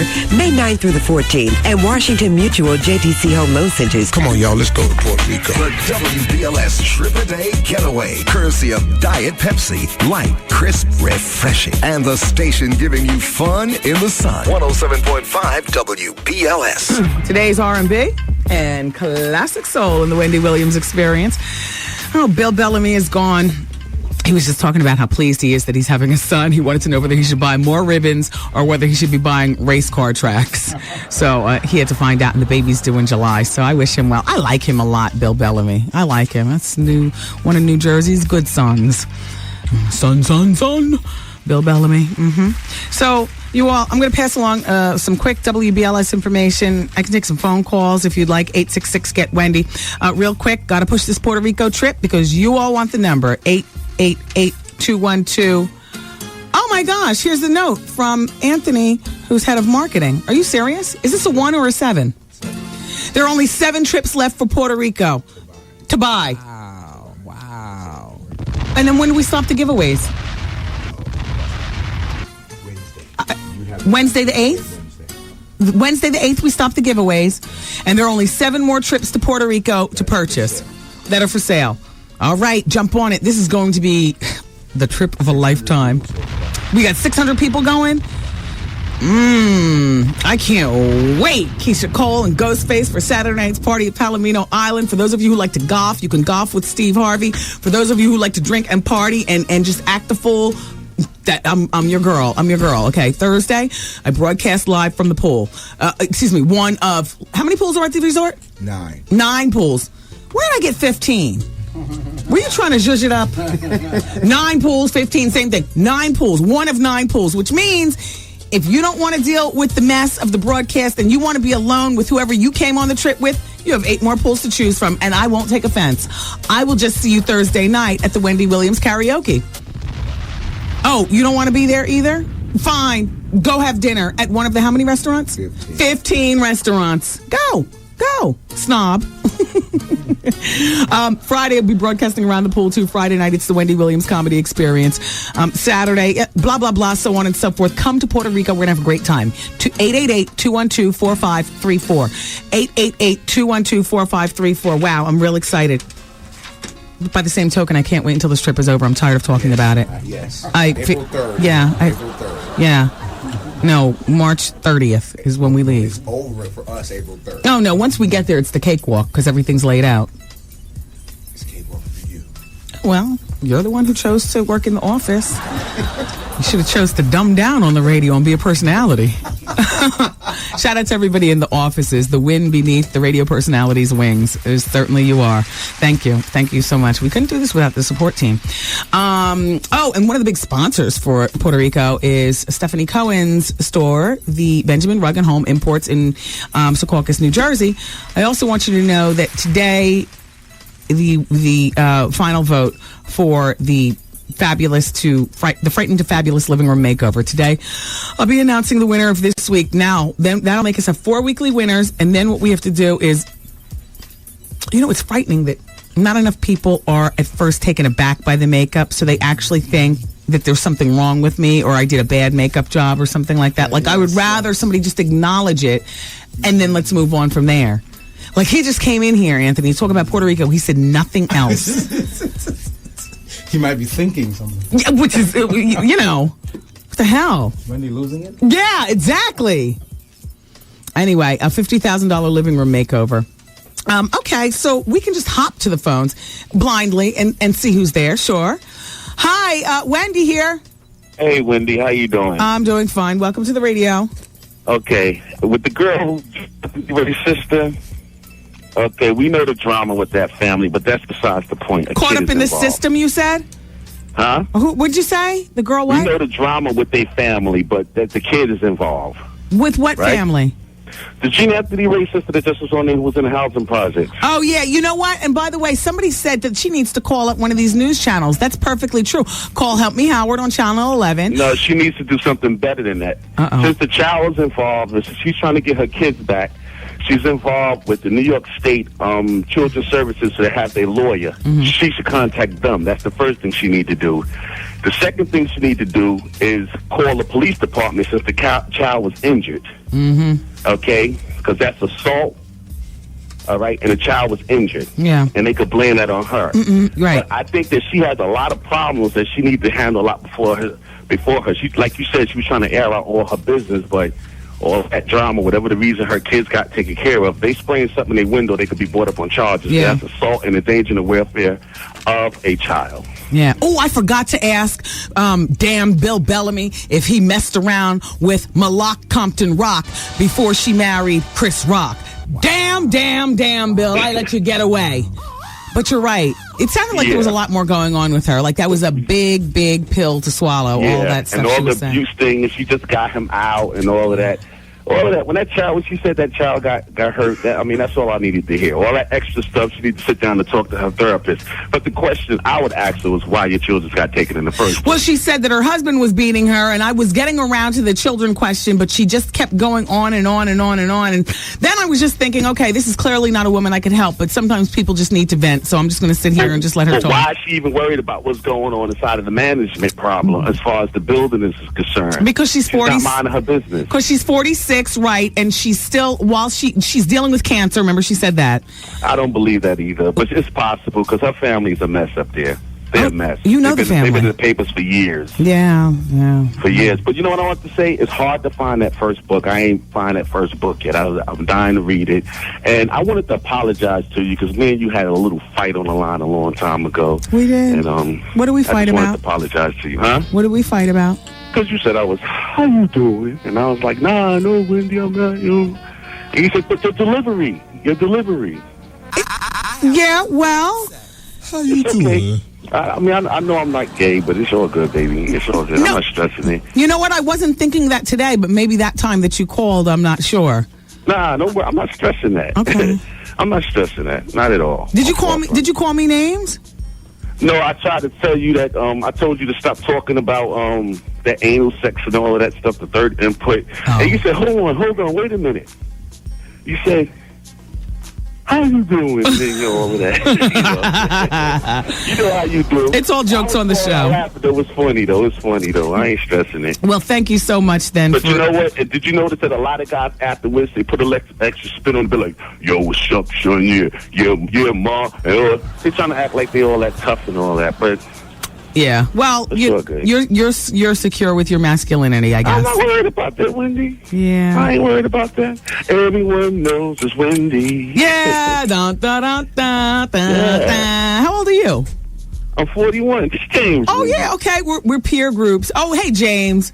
Yeah, this James. So we're peer members, and so we barely remember that song. That was more of our parents' song, but I'm surprised you ain't got that. Oh, you know what would be a good thing for you to do? What? With the Wendy Williams, with the Whitney Houston thing? What? You should have everybody singing that little part and only keep the bad versions. I can't. Why? Because I can't. I'm finished with it. I brought it out because just have everybody sing that. Don't sound horrible like that. Just keep it. Thank you, James. Right, take care. Wendy. Bye-bye. I love you. Love you too. Okay, we should continue with the break. Tanya, Anna Marie, Lala, Jay, and PJ, I would love to talk to you good people. I'm obviously not going to be able to get all of you in on the next segment, but hang on for as long as you can. If you've got to hang up, I totally understand. Hopefully you'll call back, though, before the show is over at 7 o'clock. Shout out to everybody in the Bronx. Allerton Liquors is the place to be tomorrow on Allerton Avenue in the Bronx. I'm going to be there signing bottles of my George Vasselli champagne. Allerton is one of the stores that, oh gosh, it's such a slow roll with the champagne. Please don't ask me about, well, when's it gonna be here? When's it gonna be there? That's not my department. But I just do know that it's at Allerton Liquors in the Bronx, and I'll be up there tomorrow signing bottles beginning at 5 o'clock, and I'll stay there until the last bottle is signed if that's what it's all about. And I just appreciate and shout out to Allerton Liquors. So I'll see you guys there. All right, you guys, we still have to gossip. Boondocks, Brian Austin Green, Naomi Campbell, Eddie Murphy. Coming up on the Wendy Experience until 7 on BLS. Wendy Williams! Microphone check, 1, 2, 1, 2. Wendy Williams, experience. Broadcasting live. It's the queen of radio, Wendy Williams.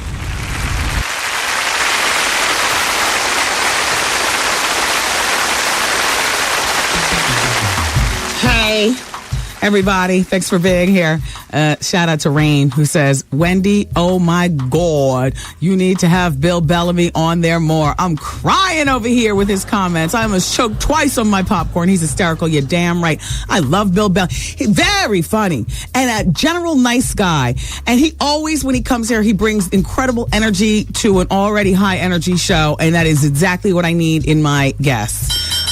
He's telling jokes in New York City all weekend at Caroline's Comedy Club. And if you ever hear of Bill in a city where you live, make sure to go out and check him out. He's funny like that all the time. In the meantime, Mary J. Blige has an alter ego for her rapping. The alter ego's name is Brooke. Brooke is on her breakthrough album. She says that she likes to separate the two because Mary is the nice one. This is her quote. It says, I had to separate the two because Mary is the nice, intelligent one. And Brooke is crazy and ignorant and she don't care. Now, Mary's / Brooke, they're on the Busta remix. And here's what she says. Brooke cut loose on the Bus record. Busta didn't just want Mary on it. He wanted Mary and Brooke. So the calm one rapping is Mary and the wild one rapping is Brooke.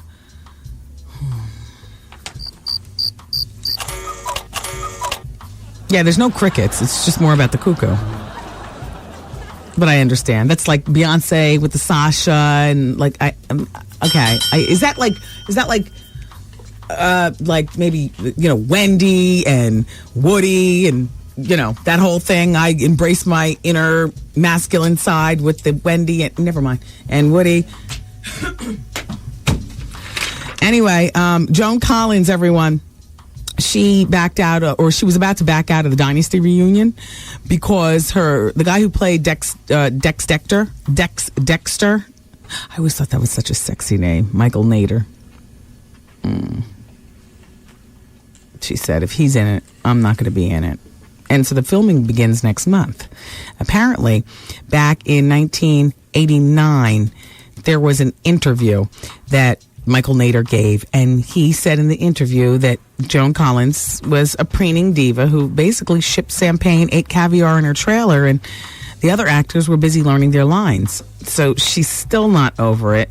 So she says, and she doesn't want to be a part of it if he's going to be a part of it.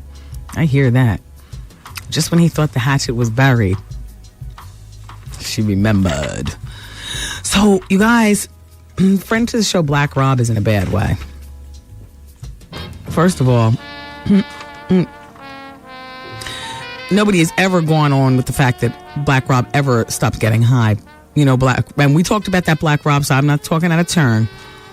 When last we heard, you had on a house coat and some house shoes, and you were buying some blast over there in the PJs uptown, and the girl who was on the telephone had her binoculars to her nosy, beady eyes, looking at you and talking to us. I don't know how true she was with that, but I do know that Black Rob is now in police custody after he was picked up on a fugitive arrest warrant. Wow. Yeah, on February 24th, last week. He was picked up in New Jersey. Here's the quote. He's under the custody of the federal task force, and it seems as if he's in New Jersey, but we can't confirm what happened to him after the 24th. We're still trying to get more information. That's what the cops say. They also say that he has to return to New York to be jailed on original charges. The charges that the amount of time and the charges that he faces are not determined yet, but there's also an additional charge for jumping bail. And you might ask why they arrested him.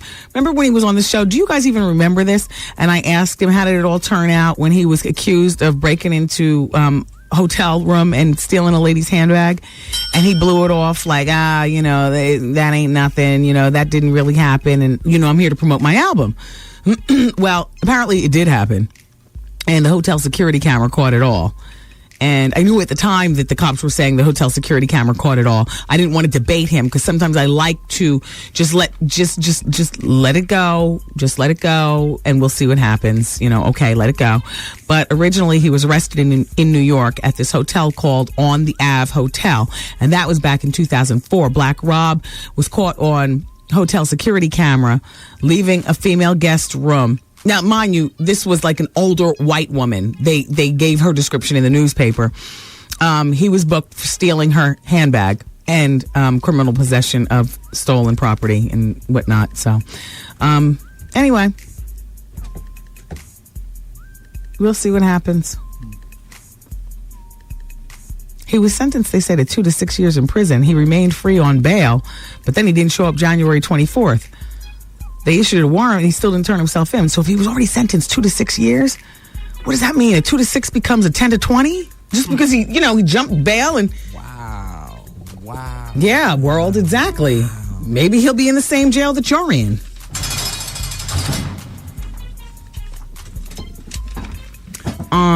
All right, let's go to the telephone. I still wanted to talk about Eddie Murphy. Torre's calling next hour. He's hosting, this interview with Nas and Jay-Z. Taryn, did you say you had a copy of that interview or something? Somebody was telling me that interview was like not all that. Like it just wasn't, MTV? Yeah, no, the one on BET. Oh, that's coming on tonight. That's coming on tonight. I don't have a copy of that yet. You saw the one on MTV? Yeah. And when did that come on? Like 2 weeks ago. And how was that on a scale of 1 to 10? Probably like a 6. Who did the interview? Sway from MTV. Okay. I mean, I like Torre, but I don't see him being any different than Sway. As a matter of fact, I think Sway might be a little better than Torre in terms of this particular one. I'm not sure, but Torre is calling. I'm not expecting. I don't care about the interview. I mean, can you tape it? And if you find anything interesting, any revelation coming out regarding it, I just don't see any fire being shot. We already know everything, and I don't see Torre stirring the pot because he is now a BET employee, and BET is not about bringing fire to a situation. Exactly. Hell, they play it so safe. They didn't even broadcast, Mrs. King's funeral. You know what I'm saying. Mm-hmm. Too scared to ruffle advertisers, advertising dollar. Got to play the videos and play the commercials and, All right, whatever. So Torre is going to be calling next hour for what it's worth and to talk about Nas and Jay-Z and that interview because some of you might be interested in watching. It's going to be coming on tonight at 10 and tomorrow and Sunday it'll repeat. Damn, for some reason I thought that was Rip the Runway, but that doesn't come on until the end of the month. All right. Keep it where you got it, everybody. It still is what it is. It's Wendy, man. Me and my wife have been married for 15 years. They threatened to leave. What did you do? Had a problem with drugs. You got the drug voice. Yeah. Hey, man. Just asking, what's your drug of choice? You name it. Coke? Yeah. Weed? Yeah. Crack? Yeah. Heroin? Yeah. E-pills? Yeah. Whippets? Alcohol. Gorilla? Yeah. PCP? Yeah. The Wendy Williams Experience. Wow. Yo, did you catch this flashback? Wendy Williams and Chris Rock.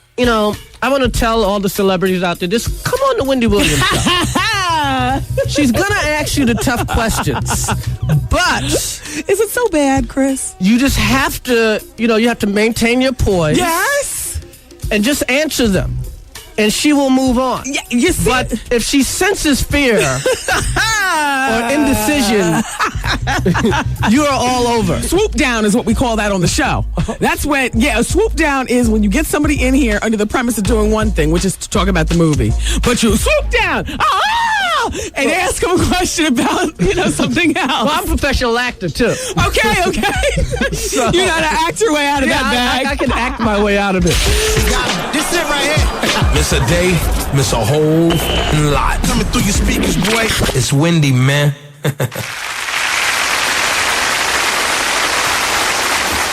I'm all out of breath. Oh, boy. All right, so Torrey is on the line. Torrey is a BET. Torrey, what do I say? A BET journalist, news correspondent, or what do I say? You could say BET correspondent. Okay, so now you are the interviewer for tonight's sit down with Nas and Jay-Z. Yeah, baby. We kept it real. Like, we had fun. I know those guys, and we just talked about real stuff. I mean, like, I talked to them about when were they first aware of each other, and Nas's album was out first, so Jay knew Nas through that, right? But Nas knew about Jay-Z from like '91. He said, because he went to he did a concert in D.C. and he's like, why is everyone screaming for this new guy? And then he started to pay attention to Jay, like, I got to pay attention to this guy because he don't have an album out, and he can still rip a crowd, and the crowd is cheering for him before he even hits the stage. Right. Well, did you see the MTV interview? Because I didn't see that. I got to tell you, I've lost interest in the whole their whole beef because now it seems as though it's settled because Nas is signed with Jay-Z. See, the settling of it, to me, makes it the most interesting beef of all time. Because it's like, they battled, it was venomous, it was personal, hip-hop is not sure who won. Like, I think like 55% of people think Nas won. But I think Jay won, because Takeover was the hottest record out of the three of them. And now they're coming together, they're doing business together. Like, that is so amazing. I mean, imagine if like Eazy-E and Cube had said, let's put the mess aside and work together. Yeah. I mean, like, this is how beef should go to me. Like, you're absolutely right. Man, puff out your chest, let's butt horns like rams, and then when you're finished, let's make money together. Yeah. You think this whole situation with them was contrived just to draw attention to it? I don't think so. I mean, like, you heard those records. Those records were really, really mean. Yeah. And the one thing with this that I learned, if you pay close attention to my interview, both of them say this was not their idea. This was Mark Pitts' idea. When Mark Pitts started managing Nas, and some people remember Mark Pitts was Biggie's manager back in the day. When Mark started managing Nas, he said, well, what's the relationship with Jay? And Nas said, I don't know. And Mark went to Jay, and he said, well, what's up with you? And Jay said, I'm open to talking to him. So Mark, Jay says Mark Don King did the whole thing. So to me, it's not contrived in the sense of, let's do this. You know what I mean? It's organic. I mean, Steve Stout, who many people know is also a prominent business manager, business guy in the industry. When Steve Stout tried to put them two together several times just to smooth things out with them.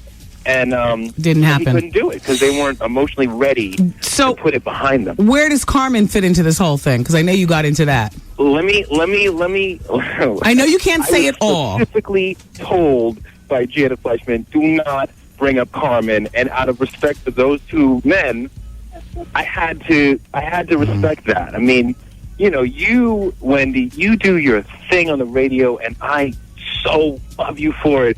But when there's a TV camera, sometimes you have to have some limits. I know, that's why I don't have a TV camera in front of me right now. Maybe if I knew limits and I mean, like, the thing to me that makes it all really hot is at the end we start talking about Cameron. And I was like, Jay, can we get into Cameron? And he was like, one or two questions, Okay. And he says, Jay's like, I'm not going to make a record. Cameron's record is trash. And that's true. It's kind of suspect that Cameron is making this record talking about Jay is ugly. Like, if you think this man is ugly, do you think other men are pretty? Yeah, what? I can't believe a man went there. I've never heard anybody in the midst of a beef talk about the person that beefing with. That is very girly. What the hell? What? So you have that. So you have that aspect of it, and then so Jay says, that he didn't shoot Cameron, like, which is obvious to me, and then I didn't ask Nas anything. Like, the editing may not reveal this. I didn't ask him. Nas begins talking about Cameron on his own. Okay. And he shreds Cameron. Like, Jay is very cool about it. And yeah, but no. Yeah, and Nas destroys. Yeah, my feeling about, though, Nas being with Jay is that Nas is the get 'em boy, and that's what he's there for. I said that on my show. So Nas played his position. Son, I mean, you know what? He said you want these checks? He said Cameron has no business. Of course he did. Wait, let me get the actual quote, because I had to write it down because it's so juicy. Nas wants his checks. He says, so his whole existence in rap is a joke. Okay. That's low to me. Like, that's not a low blow, but that's like, damn. Like, you're really. Well, Jay and probably wrote that line for Nas. One thing you'll notice, and some of the astute viewers will notice when they see the interview, on the MTV interview, a lot of people have noticed Jay-Z is giving his back to Nas. But that's not really what he's doing. He's giving his back to Sway. And I personally like Sway. I'm friends with him. He's always given me respect. I give him respect. But I'm going to call what really happened. He's giving his back to Sway because I don't think he really liked Sway that much. And when you see the body language of my interview, he's facing me and Nas, and he's totally laughing and into it. And I think our setting is much more hip-hop than theirs. So I didn't realize that... relaxed. I didn't realize that you and Sway and MTV were all sharing this one. What was it, like a little interview with both you interviewers and them? No, there's no sharing. We did them on the same day. So you'll notice they're wearing the same clothes. Oh, okay. But Sway talked to them at, I think it was like 2 o'clock, and then they came over to BET at like 5 or 6 o'clock, and we talked to them. Interesting. All right, well, this is Torre, everybody. He's leading that interview tonight on BET at 10 p.m. It repeats tomorrow at 12:30 p.m. and then on Sunday at 8:30 p.m. And we look forward to I won't be watching. I just can't. You know what? I just think that the whole thing is so contrived, and Nas being the get 'em boy and everything. I don't think so, Wendy. I think it's really organic that these two men had to have a few years apart from each other and apart from the beef before they could start to say, okay, what can we do? And some of the roots in this is that Nas's contract at Sony was up. And I think he started to realize he needed money. He needed to go someplace. The best deal I'm going to get is from Def Jam, and the best commercial situation for me is the man who ran up in my baby's mother. Let's call it what it is. Well, but let's call it what it is also. Nas got a $3 million budget. Right, and so he better Jay. continue to say wild things about Cameron, because that's what they're paying for. But you think that Nas could have gotten a $3 million budget from any other label? Probably not. No, but... And to get the sort of respect from the executive in charge of his project that he's going to get from Jay-Z.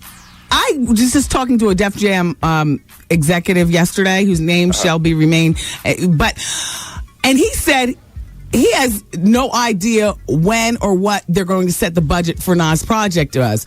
He's been asking around, and there is no budget yet. Like, there's nothing that's been set yet. Right. And this was just yesterday. I was having this conversation. Right. All right. I don't know. I mean, Nas definitely gets a lot out of this because, Street's Disciple was a great album. It's in my car right now. Nas is one of my top 10 favorite MCs of all time, and I'm not taking that away from him. Absolutely. And Street's Disciple was a great double album, but it didn't sell. He's been in the game a long time, and he's never gone double, triple platinum. Right. Not a lot of other people would have wanted to invest and bet on Nas like this, right. And you can't short this. This is a big win for Nas, and if Jay can make him right, because Jay was able to get his woman and his livelihood all in one nut. But that's whatever. There's a whole man thing dynamic going on. You want to know what? That Carmen thing will never be old. I'm not even a man. I understand that. Torre, that that's the last. What? It's like, I want to talk to the men. I don't want to talk to you. Exes, you continue to feel for them. Men don't really do that. You dump a girl, you move on to the next girl. That's right. You dump her and you move on. But when you dump her and she moves on to somebody in your same damn Torre, you're being a woman on this one. I'm being a man and you're being a woman. I don't think so. I'm explaining to you that men. Can I talk to a real man? 866 get Wendy. They move on. They don't care. 866 get Wendy. They do. Do you have a baby's mother? How's your wife doing, by the way? How's your wife, by the way? My wife is wonderful, thank you. Right. Do you have kids outside of your marriage? No, okay. I have no kids, and that was. You know not of which you speak. Then I'm not even a man, and I think that I understand this. I want to talk to men. I want to talk to men. 866 get Wendy.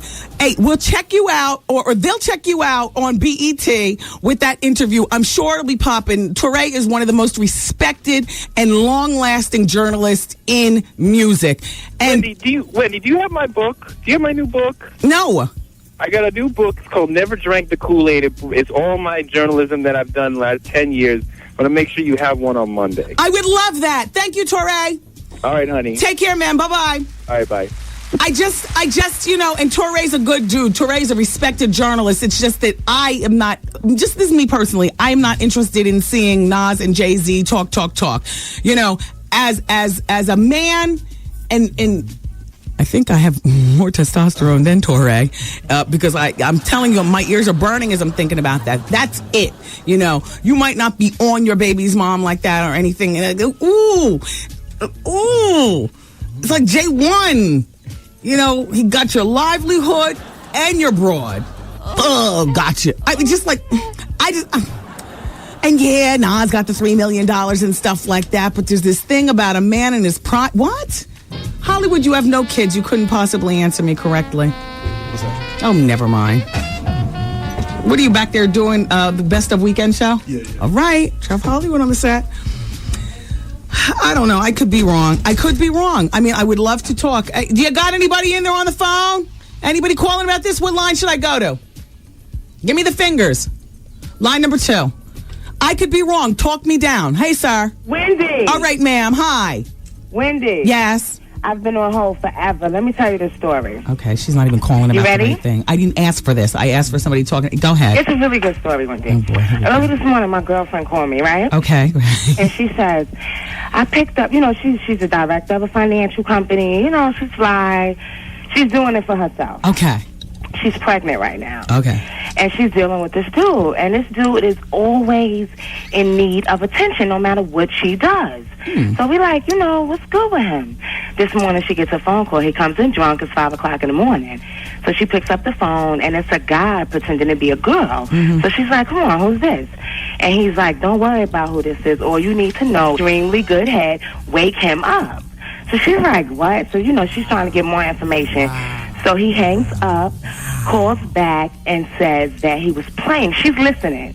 We're really cool. She's a good friend, and if I expose her, they're going to know who he is. So, because I would love to say his name, because he's just, I think it's so horrible. Okay, 60 seconds. We have 60 seconds. Okay, Where's this Wendy, going? I want you to, she wanted me to ask you, what does it mean when a man says to another man, you're the stallion in my barn? Oh, my gosh. That means of all the lovers I've ever had, you are the one that actually puts it on me the hardest and the best. My girl, Wendy, she's listening. I love you. Keep doing what you're doing. Oh, my God. She's listening. Keep doing what you're doing. I just wanted you, and I wanted her pregnant, to hear you say and she got that phone You call? had to say it. Oh, my God. He's a homo thug. He's a homo thug. And she's listening. I love her, and I just want her to be the woman she is, and I want her to walk away from him.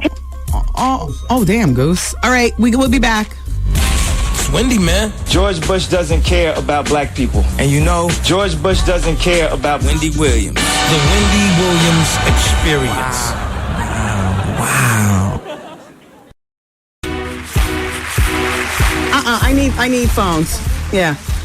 866 get Wendy. It's 866 get Wendy. It's 26 minutes now after 5 o'clock on the Wendy Williams Experience. This hour of the show is actually, it's not brought to you by St. Ives, but let me tell you about St. Ives. I was in CVS Pharmacy earlier today in New Jersey, and the girl behind the counter who was waiting on me, funny thing, she said, Wendy, you know what? That St. Ives stuff really works. And I've been using St. Ives for years. And, you know, we sell a lot of St. Ives here at CVS. As she said, when people come in and you know, they happen to, sometimes people, you know, mention why they're buying purchases. She said a lot of people this winter have been purchasing Vaseline, you know, for their hands. You know, white people, black people, everybody, because everybody's been so but it's been a rough, cold winter, and you know, the moisture in people's skin has been getting zapped. And you know what? She's been telling them not to Vaseline, go to St. Ives. I was like, really? She said, yes, Wendy, because I know all about the Elastin moisture and the 24-hour moisture. St. Ives products are the bomb, and they're available everywhere. That's the point that I'm making. This is one of the toughest winters ever. The wind, the cold, the skin is dry. If you've experienced this dry skin, you'll want to try St. Ives Collagen Elastin from St. Ives. Collagen Elastin from St. Ives contains the proteins found in young, beautiful, healthy skin. And isn't that what we all aspire to have? Oh, sure. Yeah, baby. We had it once upon a time. It's not too late to bring it back. Let St. Ives Collagen Elastin Moisture help you out. St. Ives is a proud sponsor of the U.S. ski and snowboard team. You know the conditions they go through. So if their skin is able to stay soft and smooth, why shouldn't yours? St. Ives. Okay. Puerto Rico, we got 7 viable trips left. No lie. I just got the report last hour. We've sold 600 trips to Puerto Rico between the selling and the giving away on the radio. 600 trips. Isn't that great? You can come too. There's 7 more trips left. I can't believe just 7 more. 888-212-4534. Come to Puerto Rico. We're going to have a blast. 888-212-4534. A fun time in Puerto Rico. The Shadow's happening tonight. The Shadow, it's Friday night, and Chuck Chillout's going to be there. That's right. Bent Rock will be there. Actually, Bent Rock will be there tonight. Chuck Chillout will be there tomorrow night. The Shadow. Fabulous. So, this person says, this is Lewis, 3 more trips? Oh, we sold 4 trips in 1 hour. Look at that. Wow. 3 more trips left for Puerto Rico. Were they sold to all women or all men? Hello? What's the ratio? Oh, he's keeping walking. I don't know the makeup of the trip. Anyway, in recent days, Wendy, you spoke about Star Jones and that she might be leaving The View. You wanted to know, would she be missed? So I pondered the question for a while. Before I go on and read Lewis's facts, I said, I hope that she doesn't leave The View because, you know, say what you want about Star Jones. I don't know about you, but she keeps me interested in watching the show. There are very few women who can keep me interested like that if they replace her. And one of those women happens to be Vanessa Williams. Gayle King, I'm not sure because I think that she'll probably, you know, have the, you know, clamp lock on her mouth and not talk the way Star does. And, you know, say what you want about Star. She's a big mouth broad I love to watch Star on TV. I do. Vivica A. Fox wouldn't do it. She's busy. And Wendy Hunter would never qualify. They don't like her. Thank you, Lewis, though, for including her. I'll let her know that you talked about her. He says, while watching The View today, I realized that when Barbara Walters is on the show, Star Jones is forgettable. Have you ever thought that Star is trying her best to conduct herself like Barbara Walters when interviewing guests on the show? I get nauseated hearing her and seeing her speak in that baby voice and kissing ass the way she does. In terms of Hot Topics portion of the show, she is indispensable at giving the black point of view, giving lots of attitude, showing fabulous clothes, hair, and big jewelry, but so would Gayle, Vanessa, Vivica, or Wendy. Star lacks conviction. She claims to be a proud big black woman, then she goes to get her surgery and does not want to share with the mirror how she does it. She got a breast reduction and decided to share that. Who cares exactly about her breast, blah, blah, blah, so on and so forth. What I realized this morning is that Joy Behar is indispensable on The View. She's the only person on the show you would not predict that she would, what she'll say next. Oh, yeah, I love Joy. Yeah. Lewis, wow, for a 24-year-old man, you spend an awful lot of time watching The View and asking, well, yeah, Lewis, have a good weekend. I got men on the phone. Don is on line number 3. You don't have to agree with me, just say something. Hello, yes. Don. Hello? Hi, it's Wendy. Hey, how you doing, Wendy? Fine, thanks, Don. Turn your radio down, Don. Huh? Turn your radio down, okay? Okay, I'll turn my radio down. Okay, we're talking about Jay and Nas. Go. Yeah. Yeah, I just wanted to call up and say that. Like, real dudes in the hoods, they do that every day with their, they baby mamas and all that. One dude will be having a girl first, getting some money. Another dude might come up behind them, start messing with the broad and all that. Guys in the street don't really care about that. Females get a little more upset when you start messing with their baby daddy. Dudes don't care about that, real. Like, dudes are past they, if you getting girls and you doing it, she's 5 girls behind other girls, so you don't really care. Damn. All right. I'm glad I don't live in the hood then, because I could never, what? But your boyfriend from the hood, your husband's from the hood, so that's a hood attitude. Yeah, man. I know, believe me, I know the hood attitude, but I'm just saying. Attitude, and listen to me, sweetheart, listen to me. I'm a dude from the hood that don't live in the hood, but I'm just telling you, that's a general attitude of men. So if you had a baby's mom, and then your baby's mom went off, okay, and if your baby's mom went off and met, what do you do for a living? Okay, never mind. Okay, you're in the street. Okay. The guy that your arch nemesis who holds down the next neighborhood. Yeah. What if your baby's mom got with him? I'll be a little, listen, in the beginning, I'm going to be salty. Wow. After a while, when you start, in the industry, then not only that, when you start moving from better females from her, then it don't really matter. Okay. Like, if that's the best female that was in your life, then you might be a little more salty. But both of them been through decent boards themselves, so she ain't that no more. Wow. Okay. Wow. Okay. Dude, they not upset each other because it's about money with them. It's about what can either one with her. Yeah, it is sad, but I'm listening. I'm listening. I'm understanding. Damn, Don. I appreciate you calling and breaking it down. All right, Wayne. Take care, Don. All right. I don't like it. I think it's sad, but okay. Let's go to line number 2. Lex is there. Hey, Lex, it's Wendy.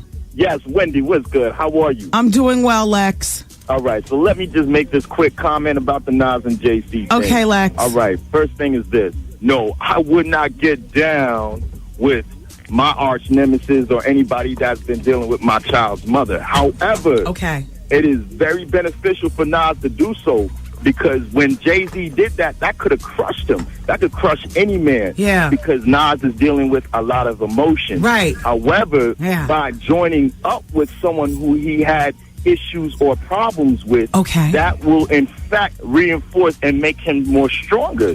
And it's going to be stronger in the public eyes for those who are wise. But to see, the thing is, Nas, I don't know if I was him, I don't know if his getting with Jay-Z is exactly the best thing for him to do. Like you made the comment about the man, he might be Nas's, go-to man, or have Nas make comments about Cameron and stuff. Well, like his whipping boy. Yeah. But keep in mind, Wendy, though, Cameron and certain songs have made references to Nas's past or deceased mother. So remember, Nas is dealing with a lot of emotions. So of course he's going to come out. You're right. Of course he's going to come out. But, that whole thing, that's like the brother that said earlier, he was like, that goes on in the hood all the time. True and that, I understand that, but nah, I can't get down. If you just did my baby's mother, I'll tell you what, my husband is from the hood, but but let me tell you something right now. If I left him and was passed off to Steve Harvey, my husband would be feeling a ways. Never that. Okay. But I'm just saying, you know what I'm saying? Like Don said, that's hood mentality. I just couldn't see it. Wow. Look, I appreciate you guys calling up and helping me. Because sometimes the block stays too silent in the listening audience, and sometimes I need to talk to the block. Do you know what I mean? Yeah, but keep one thing in mind before I go. Wendy, keep a lookout for Nas. The brother is very smart. Oh, I know. He moves very silently. So I say, and I'm saying this right now, there's an ulterior motive to why he got with Jay, besides the financial. Even though the financial is the main reason, there's something else that this brother has understood before he went ahead and make that deal. All right? Slick. So, you take care, Wendy, and peace. Thank you, Lex. Bye-bye. All right, then. You all, and peace to the brothers on the block. Thank you so much. A lot of times people, make the mistake of thinking this is an all-women show or an all-women and all-gay men show. And I know what it is because I get out there and I see and I, feel that and stuff. And sometimes I need, brothers from the block to just step up and just tell me what's really good. Or hood, as you all would say. And I appreciate that. Okay, we're going to ride out the rest of this hour, kick everybody else out of the room, and then we'll rejoin at 6 o'clock for the bonus hour right here, the Wendy Williams Experience, 107.5 WBL. Yo, did you catch this flashback? Everybody, this is that crazy broad who calls up talking about she has a baby with Michael Jordan. She's out of her mind. Go ahead, bring her back. Hi, sorry about that, Cara. I was having a fit of cough. Oh, okay. So how long have you and Michael been together? Ever since I went in the hospital. Now, what happened at the hospital? Oh, I just had a nervous breakdown, and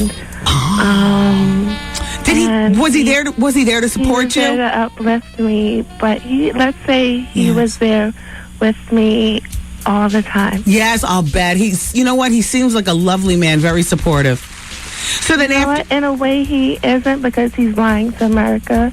He's lying to you guys. All right, can I ask you, what is Michael Jordan lying about? He's lying about knowing that he cares for me, and he's lying to America, basically. He's lying to Juanita. He's lying to the little Marcus. He's lying to... They're older now, but he's lying to them, and it's not a game. Got him. This it right here. Miss a day, miss a whole lot. Coming through your speakers, boy. It's Wendy, man.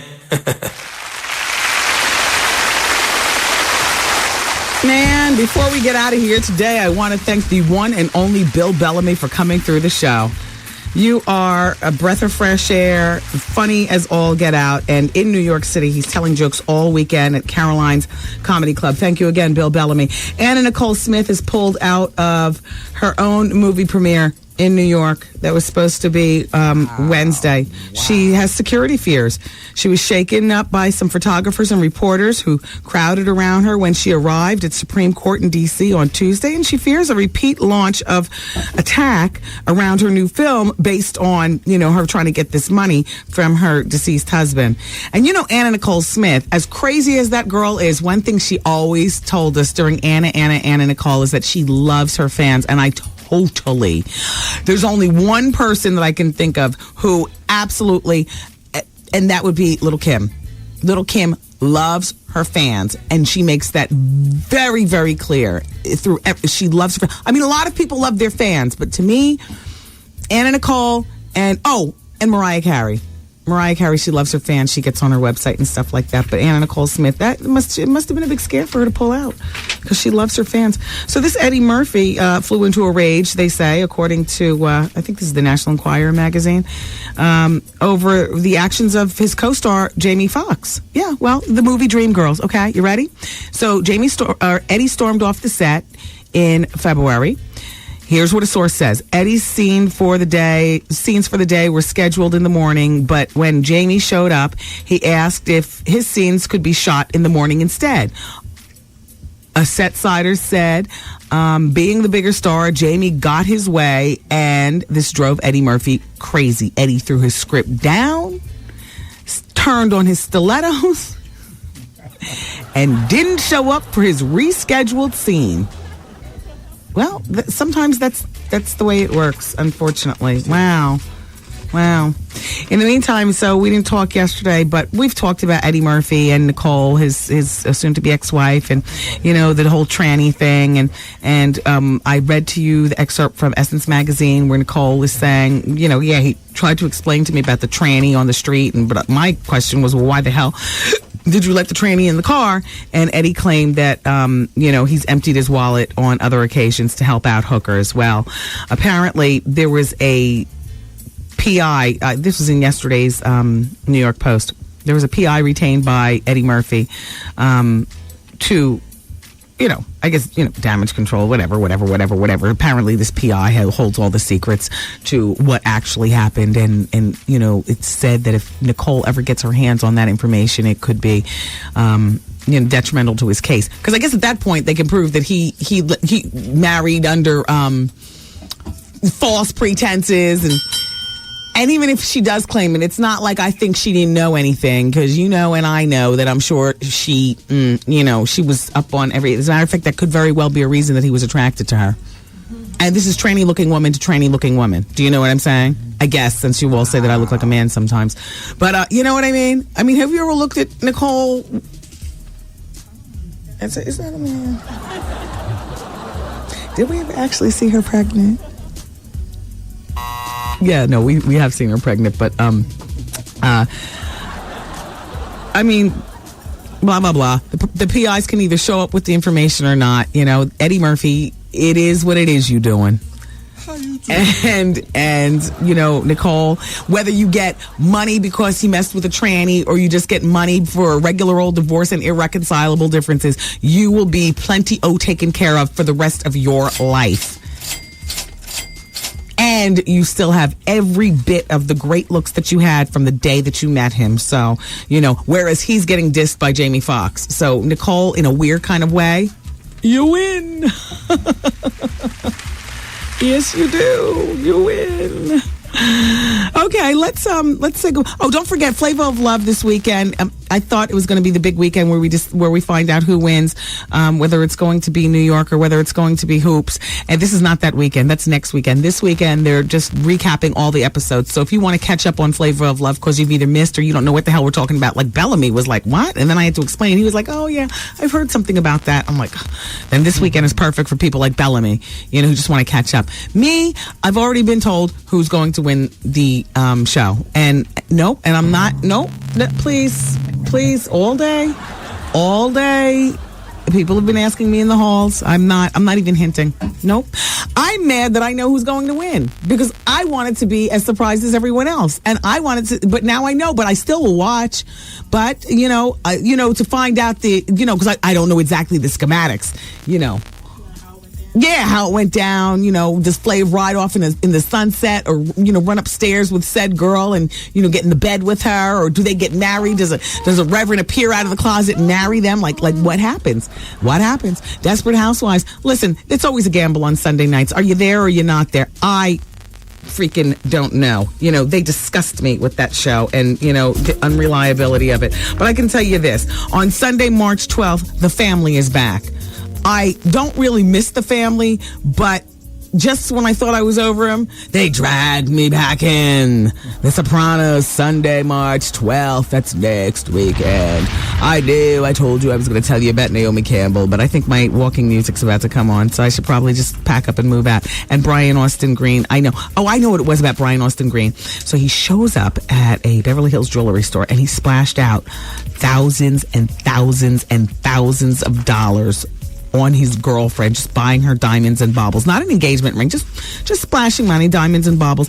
I mean, for a man who hasn't had a steady job since Beverly Hills 90210, it's nice to see that he's still, splashing and luxuriating and having fun. He was always cute to me, Brian Austin Green. He was a cute kid on Knots Landing when he played Donna Mills' son on that, so... Anyway, you guys, I love you for listening. Oh, the Wendy Williams Experience Book Club. Damn, we never established what the new book is. You know what? I'm not rushing through this. I'll do it Monday. I apologize. I was supposed to do it during the Hour of Truth. Bellamy came in, sucked all the oxygen out of the room, made me forget what I was going to do. He's just a very funny man. Wendy Williams Experience Book Club. I'll put this top of mind for Monday. I apologize. You all have a safe weekend. Take care of one another. Bye-bye. These party people. See you later. Cause I'm saying bye-bye. Good night. Program complete.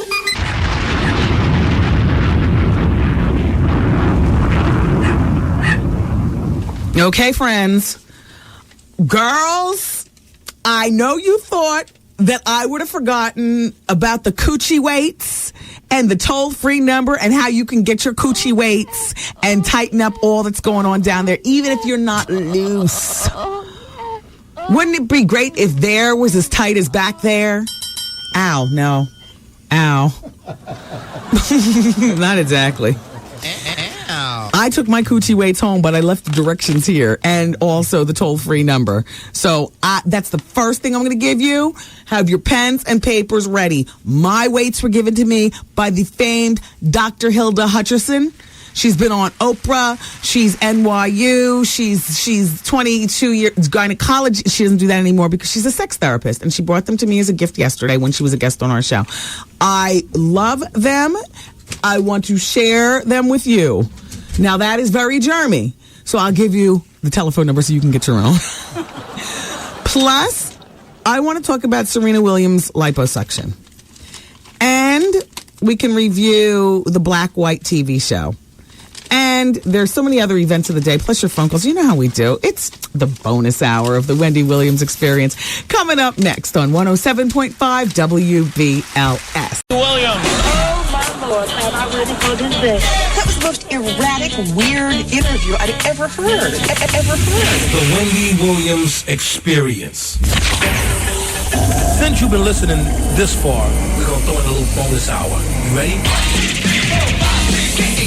How long is this bonus hour gonna last? I'm getting addicted. No, let me tell you. I love this extra hour. Everything is organic here on the bonus hour. Yeah, baby. Hey, yo, check this out. It's Wendy, man. Here it is. It's the bonus hour on the Wendy Williams Experience. 107.5 WBLS, New York.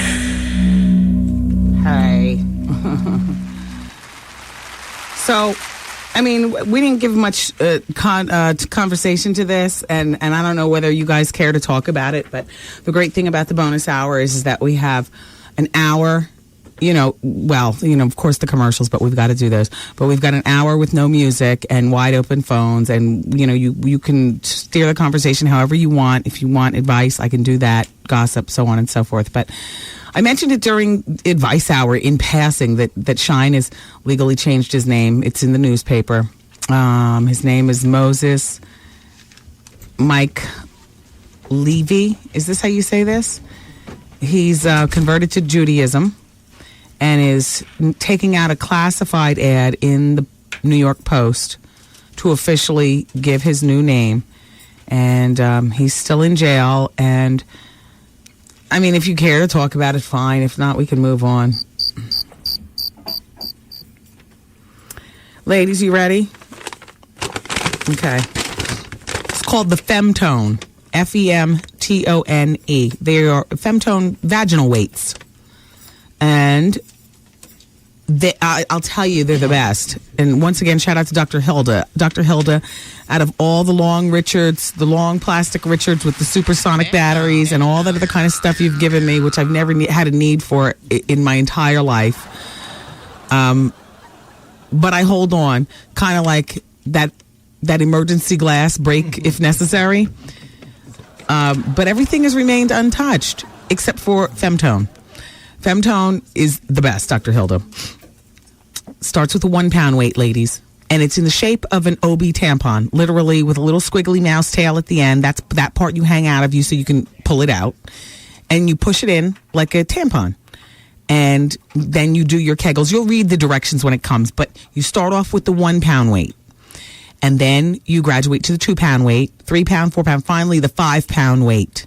A bag of sugar, the weight of a bag of sugar in your privates. And you grab and you tighten your muscles around it. And Dr. Hilda says that it will just make your partner scream with delight.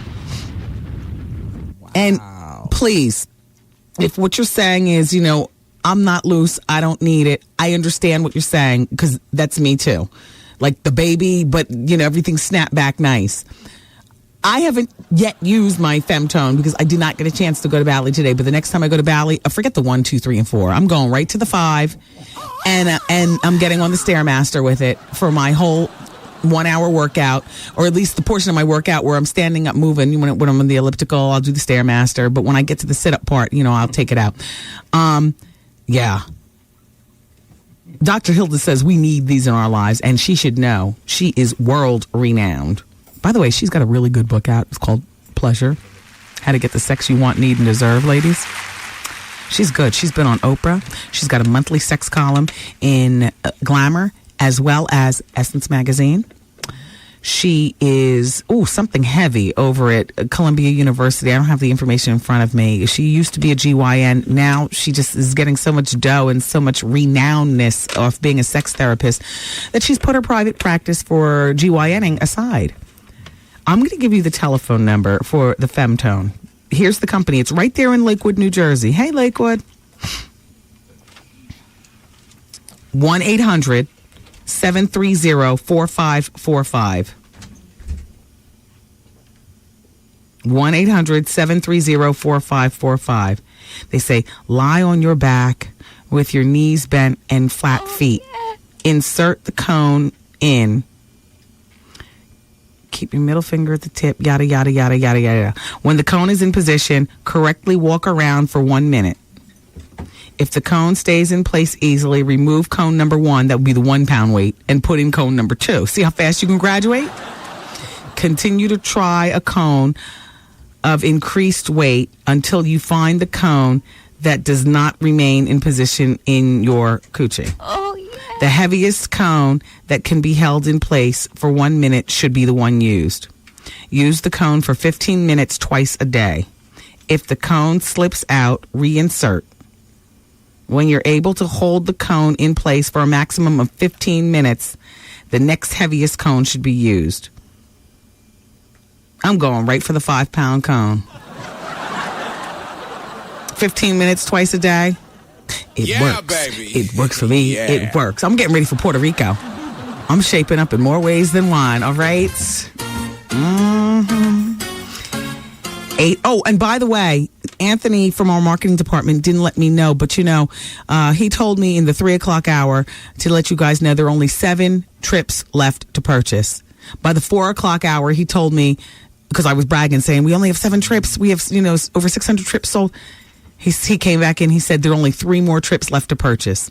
I'll give you the telephone number for sheer travel, and then we're going to move on. 888-212-4534.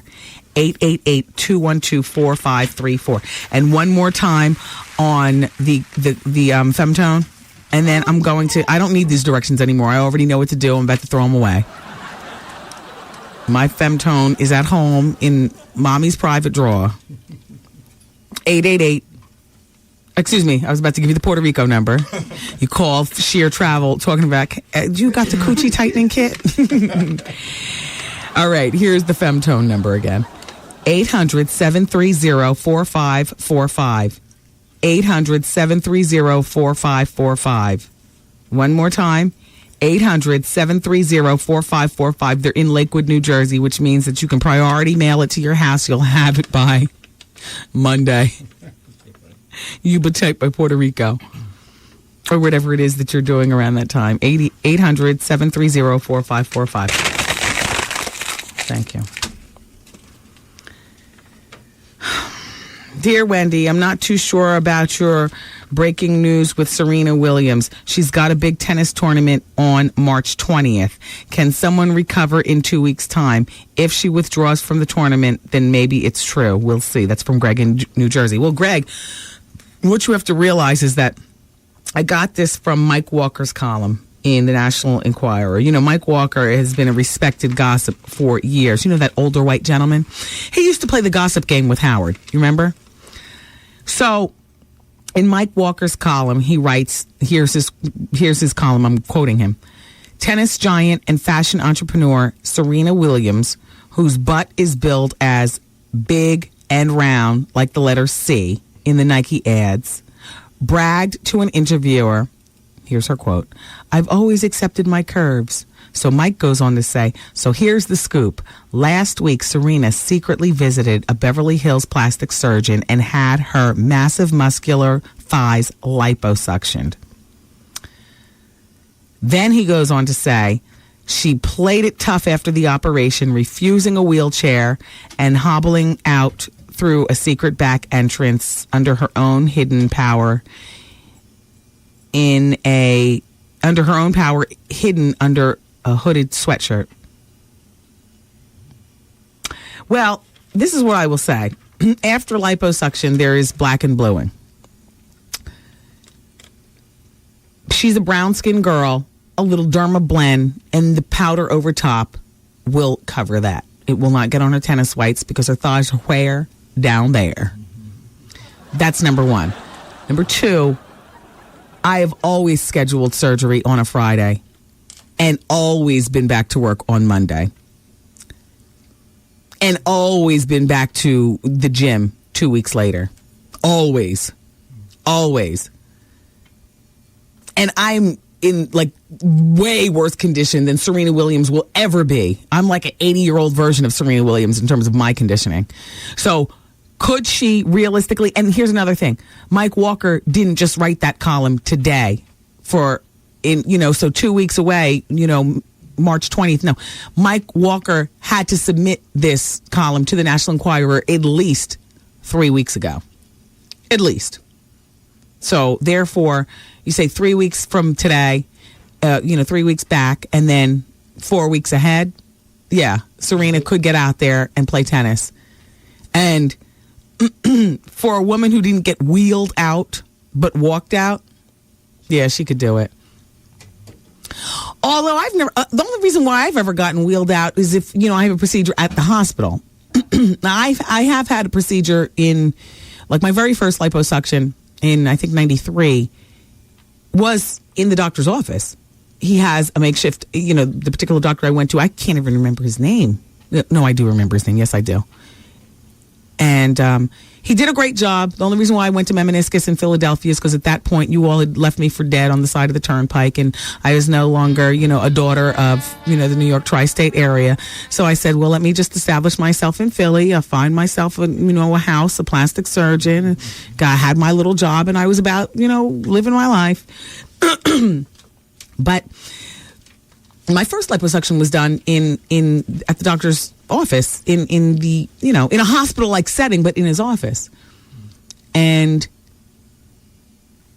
they wheel you to the door only because that's protocol. But then I got up and I walked out to the car. You know what I mean? Like, that's the way it was for all of them. Yeah. Yeah, Greg, she could play tennis.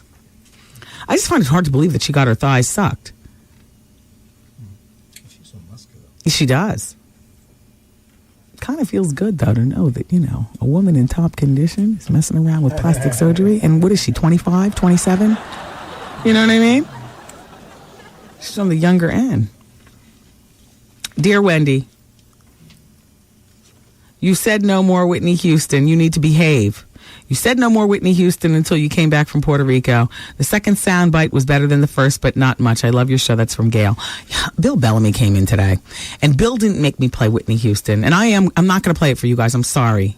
Taryn is not in here, and then let's lock the door. Don't let her come in here. Overnight, this is what Taryn did, my producer, right? So she goes and she finds from the same Olympic performance where Whitney did I Will Always Love You, Whitney did One Moment in Time. And so I get into work today, and she said, I have more Whitney for you, all sneaky and mischievous. I said, I'm not playing it, Taryn. So she said, Bill Bellamy's coming in today. I was like, okay, I'm playing it because Bill is from Jersey too, and Whitney's and I'm from, so I'll play it. Bill acted a fool. I played the original. I played the I Will Always Love You. Bill acted a fool. And One Moment in Time didn't sound much better, but it did sound better. And I do have to say that the equipment sounded terrible. Dear Wendy, please. Serena has been fixing her look for the white man's eyes for a long time. She could care less about what brothers think. That's from Jeff in Brooklyn. Black Rob is in police custody. Yeah. You guys heard about that, I'm sure. I'll just go over it real quick. So Black Rob is the rapper, for those of you not familiar. And he jumped bail and was, I guess, in hiding.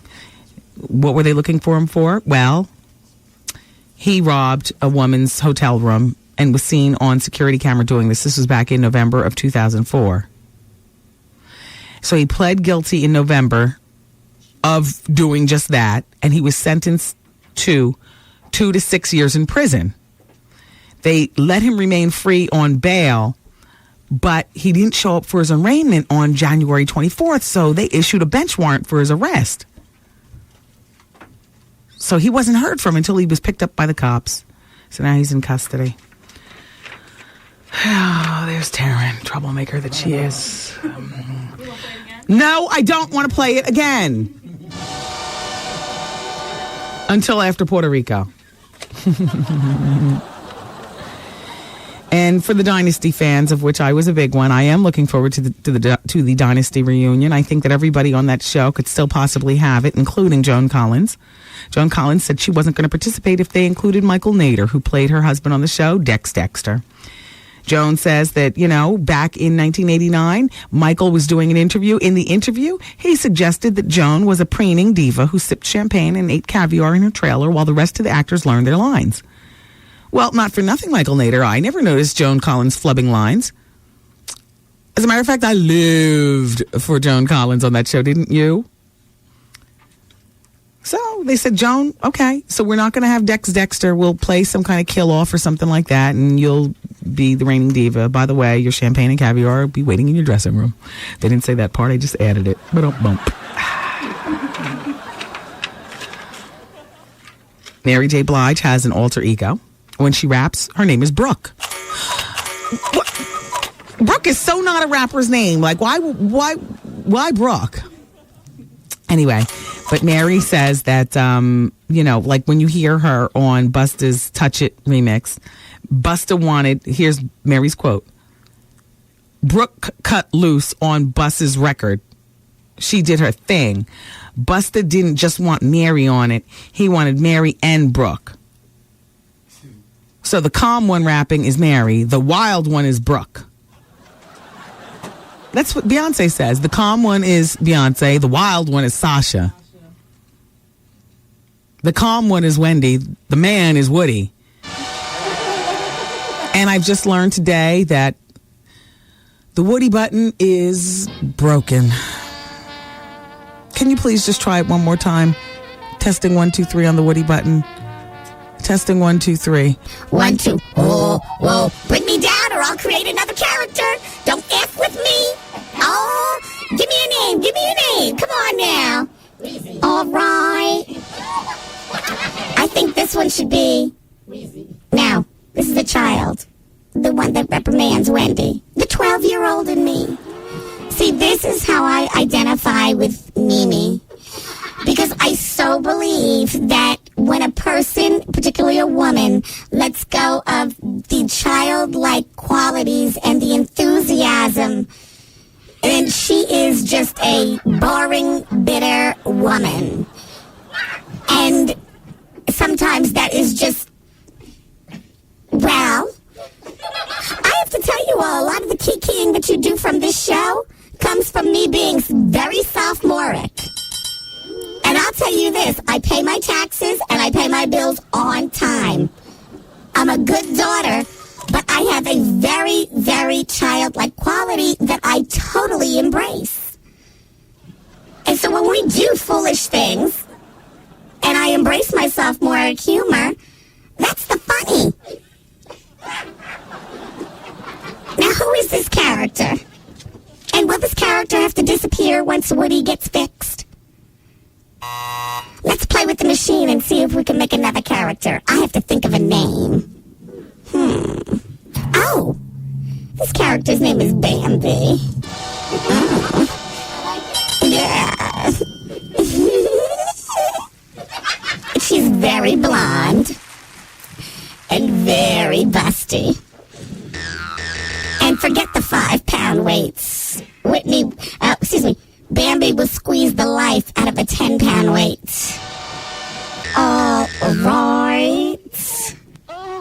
Play with the buttons. Let's see who else comes up. Yeah. Come on. Let's keep it going. Keep it going. Turn the dial. Turn the dial. Ow. How you doing?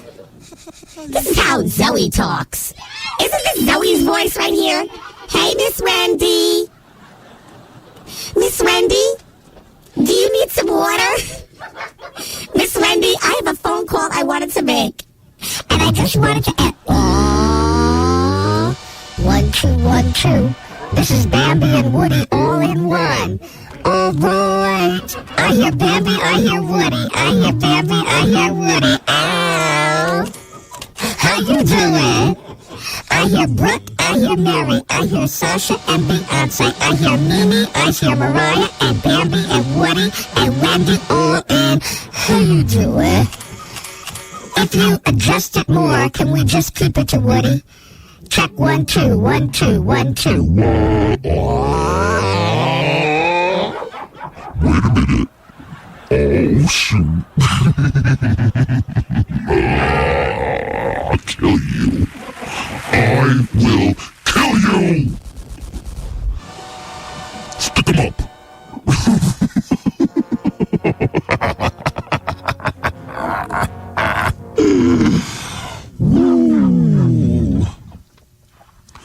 Mr. Mr. Livingston, ignore the note that I slipped under your door. When they told me the machine was broken, I fired off a note. And you're out of town, I put it under your door. And I used 4-letter words about the equipment. And now I need somebody with a long fingernail to reach under my boss's very locked door to pull the note before he finds out. Damn.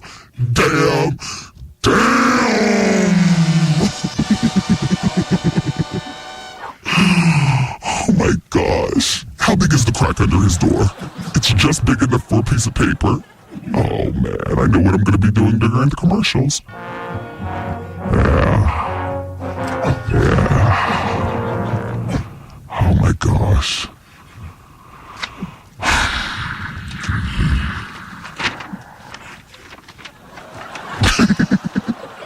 All right, let's stop. All right, well, at least we know this machine works. And I'm out. Ugh, I'm exhausted. All right, let's talk on the telephone. Let's play with Mary Ann's on line number 7, and she wants to talk about the show that I was talking about on FX. Mary Ann is 53 years old. Hey, Mary Ann. How you doing, Wendy? Good. Let's talk all about it. Okay, so the show Mary Ann's talking about, everybody, premieres on the FX channel next Wednesday at 10 p.m. I'll be at the Comedy Club, but Taryn, this is worth a TiVo or taping or whatever you all do, electronically speaking. By the way, oh, no, never mind. I'll tell you another time. Mary Ann, let's talk about White. It's about a white family and a black family. The white family sees what it's like to be black for 6 weeks, and the black family is in makeup to see what it's like to be white for 6 weeks. They applied noses, the skin, all that stuff. Go ahead, Mary Ann. Right. They had a show about that on one of those news shows like Prime Time or something like that. I know. I missed that one. It was very good. It was interesting. But, you know, we as blacks, we've already learned how it is to fit into a white society. Right. And some of the whites were really surprised. Yes. The white couple was really surprised. Right. Now, the white woman was portrayed as a racist because she'd had an argument with the black woman early on. Oh. Because she called her a name that the black woman didn't like. Oh. Now, I didn't see it. I was listening from the other room. Yeah. I didn't go in the living room to see it, but I heard the whole thing. Well, these might not be the same two families, but this show is going to be on FX. And it's the same one. Oh, it is? It's the same one. Oh, wow. Yeah. Well, is it a one-time show or is it going to be a weekly special? It's going to be a series, but they were talking about it on Prime Time Live. Oh, wow. They had an hour show about the show that was going to come on the FX channel. Can I just ask you, because in pictures, the black family who's now all in whiteface still looks black. They still look black to me. Well, like I said, I didn't see them. Oh, okay. I just listened to it from the other room, so I didn't see how they actually looked. But I heard the whole show. I heard the whole thing. It's about an hour show, and they showed the different experiences the blacks and whites had. Yes. Now, the white family went into a country western bar dressed up as a black family, and they showed what kind of discrimination they faced in the all-white bar. And the white woman learned a lot, but the white man, he didn't seem to really learn a lot. Why? Because he had a clear understanding of... No, he didn't have a clear understanding, and he never got one. And he never wanted one. He was resistant. Right. Exactly. What about the little girl? Their 18-year-old daughter. I didn't see the little girl. I just saw the couple. Well, we'll check it out. Hopefully, you know, a lot of you all will check it out and then give me some feedback on the show and stuff. Very interesting. And very interesting. And I'm going to watch it. I'm going to make it my business to watch it every Thursday morning when I get into the office because I won't be able to watch it Wednesday nights. Hey, Mary Ann, your mutts are crying. Say that again? Your mutts are crying. I did what? Your dogs are crying. Yeah, she's crying because the bell rang. Oh, who's over? Oh, a nice gentleman, I hope. Oh, does he have his own key? No. That's why he's going to wait a little while. Oh. Now, what is this, a date that you have tonight? Just a little date, yes, a little one. Are you cooking or are you having sex? Or are you going out to eat? Well, we're going out to eat, and I hope there'll be a little sex afterwards. Yes. Well, I'm sure there will be, in fact, but I'm going out to eat. Now, you're 53. Is he much younger than you or older than you? He's a little younger. Yes. Now, is this your First date, third date, eighth date? Oh, no. I'm way up into the hundreds, I guess. Oh, you've been dating him for years? Yes. Do you care to marry him or nah? I don't think so. Yeah. I don't think so. All these years you guys have been dating, he doesn't ask you for a key? I don't care to give out my key. Yeah, I get it. No. Yeah. So That's out of the question. What are you wearing?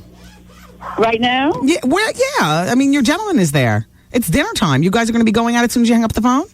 Well, I'm not quite dressed yet. Oh. So what will he do while you're getting dressed?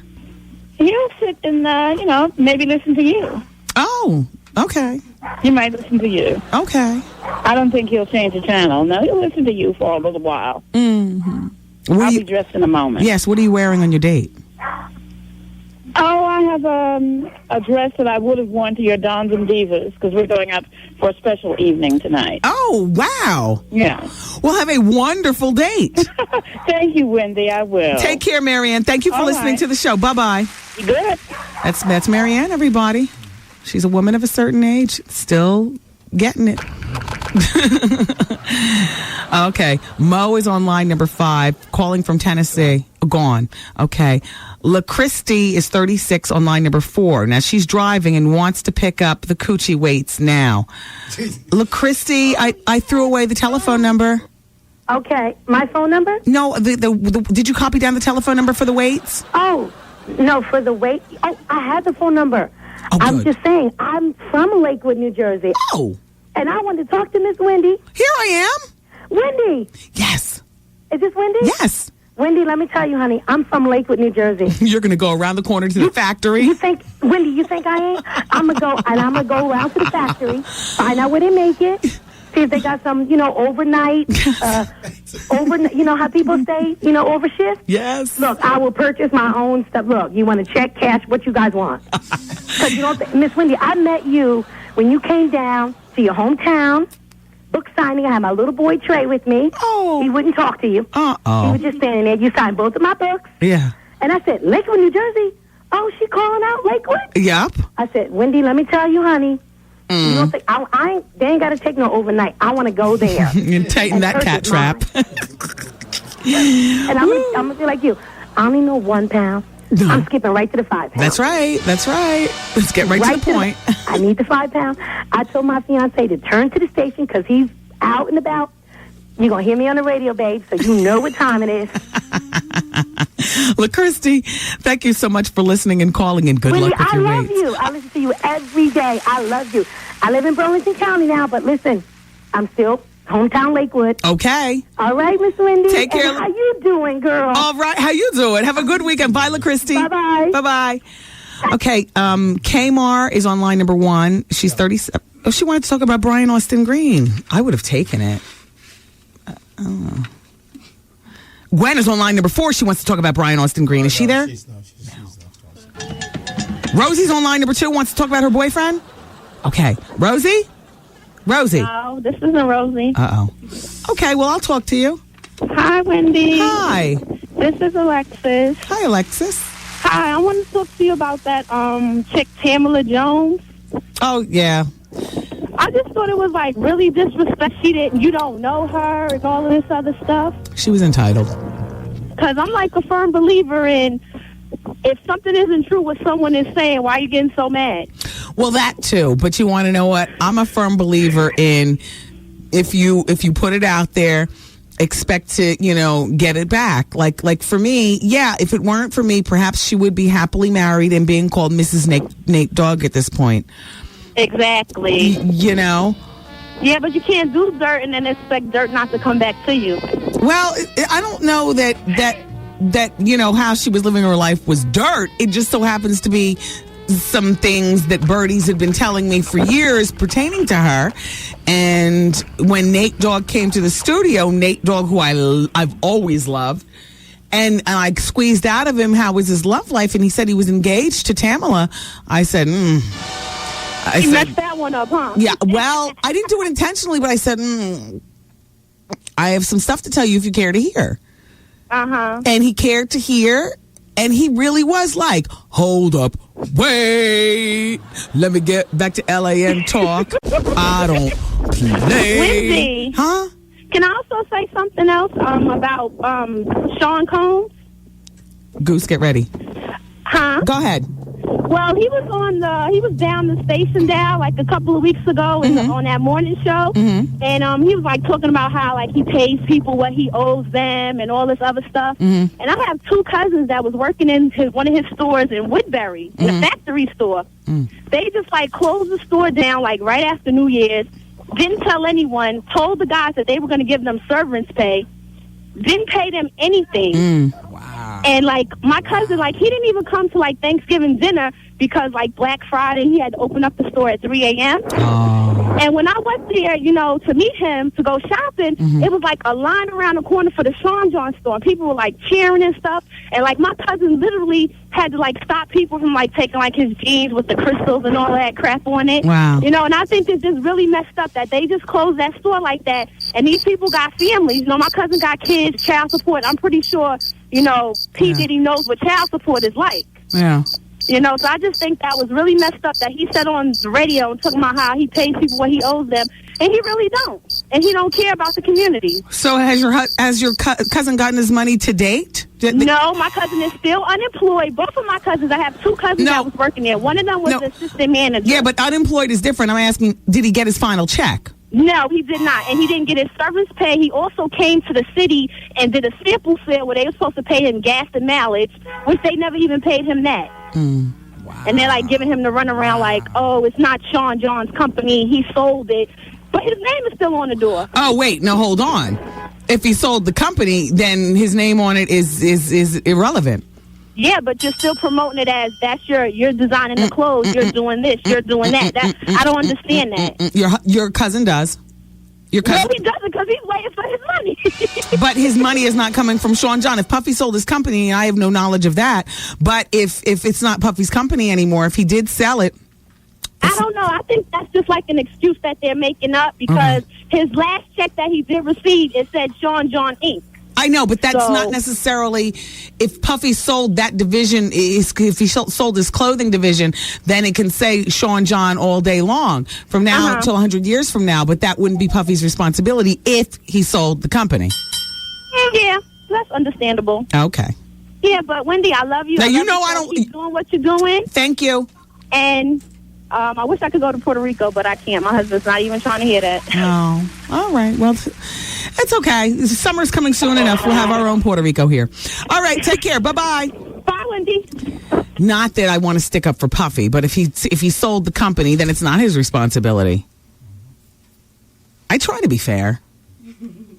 I mean, you know what I'm saying?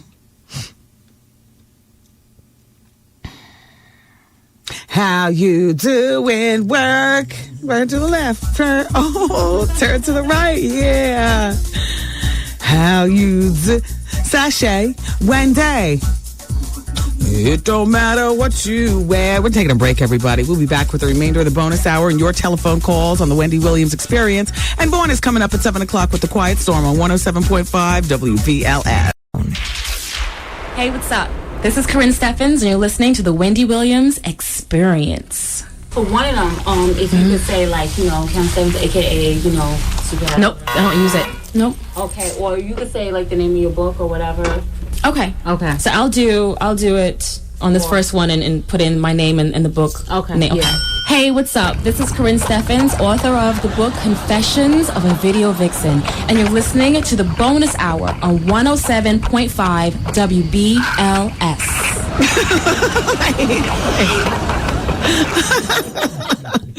This is my worst time in the whole show, and I'll tell you why. I always feel like I'm up against the clock. So let me just stick to the business at hand, and I'm not dwelling on any particular thing. There's a bunch of stuff I want to get through for the weekend, and then you can, you know, give it food for thought, and we can talk on Monday. First of all, Steve Harvey presents the family film, Don't Trip, He Ain't Done Yet. It's in theaters March 17th. Make sure that you listen to win your passes. Also, the Stephanie Cohen Frightening to Fabulous Living Room Makeover. Congratulations to the top 5 weekly winners, Frightening Fabulous.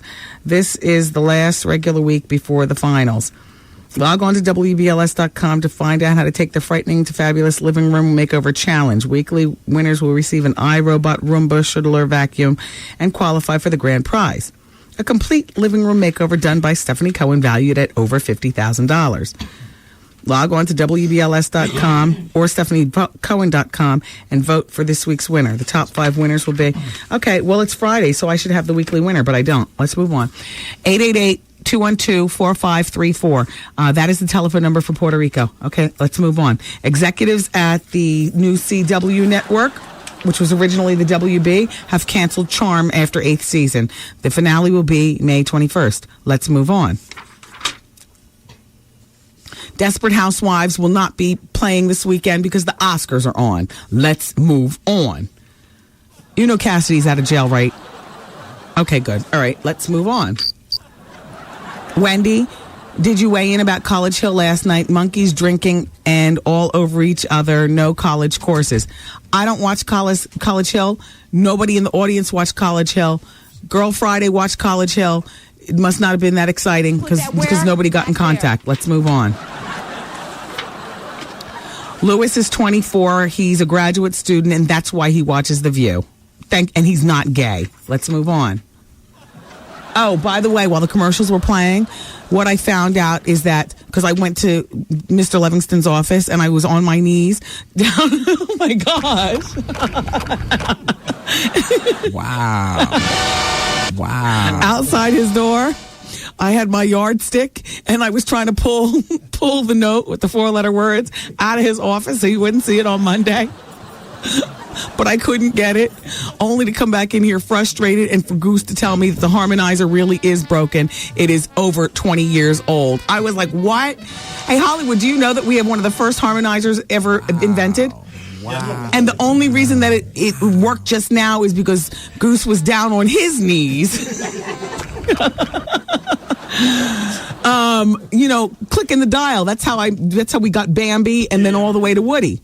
But it used to hold the Woody setting perfectly. It doesn't hold the Woody setting. So I asked Goose, can it be fixed? And he said they don't even make it anymore. There's no parts available to fix that. So I went back to Mr. Livingston's office, got on my knees, and pushed the note further into the office. Now, take that.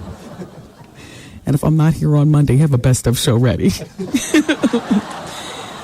Julia Louis-Dreyfus is trying it again on TV. The New Adventures of Old Christine. I like her. It begins March 13th at 9:30 p.m. on CBS. I like her. She's tried and failed. Nothing's worked since Seinfeld. Wendy, I was looking at the media gallery on your website and I noticed that you're as tall as Morris Chestnut, Mariah Carey, and Biz Markie. Are you stooping down or are they really that tall? Well, I can tell you this. When Biz was here, I had on heels, which makes me 6'1". That's 6'3". 4-inch heels on 5'11". Yes, that makes me as tall as Biz. Morris Chestnut, I did not have on heels. And Mariah Carey, I did not have on heels, but she did. So I stood at 5'11", and then she heeled up to me. So, yeah, thank you. Jeanette Wall, who's one of my gossip girls in the name of gossip, she reported, as well as many of my other gossip brethren, that Puffy was in Carnival in Brazil, and he was spotted slipping into a hot spot for low-priced prostitutes. The girls are supposed to be the cheapest prostitutes in the city, and Puffy couldn't be reached for comment.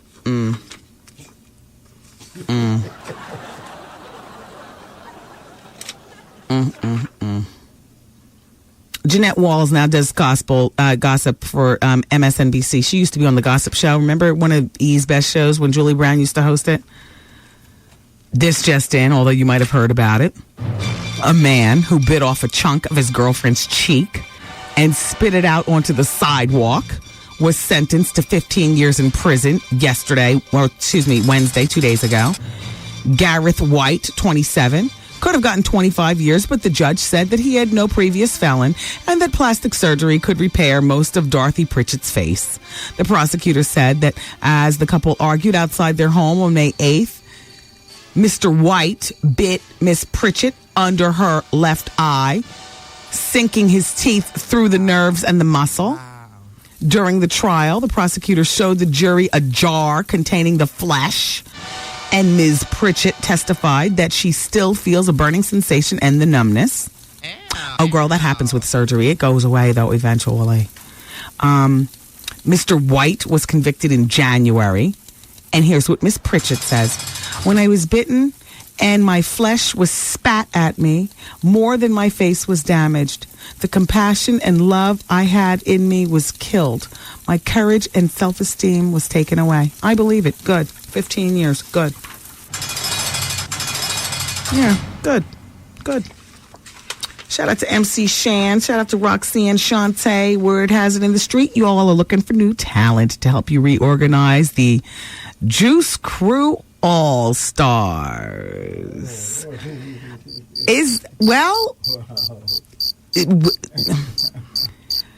I need to talk to somebody who can weigh in on this, because part of me says people care. The other part of me says save it for the Smithsonian and the exhibit. I'm not sure. I don't know where to go with this. Somebody call Marley Marl, former producer of the, he's still producing. What am I saying? He produced the track for my CD. How dare you? How dare you? How dare you? That was a good CD. And if given the opportunity, I'll put out a second. Wow. Oh, shut up, world. Put that where? Anyway, like I said, Marley produced a track for my CD. Oh, how dare you? He also formed Cold Chillin' Records, one of the original Juice Crews, the Symphony and all like that. So the original team, of course, we all know Marley, Coogee Rap, Biz, Kane, Craig G, Roxanne Shante, MC and Master Ace.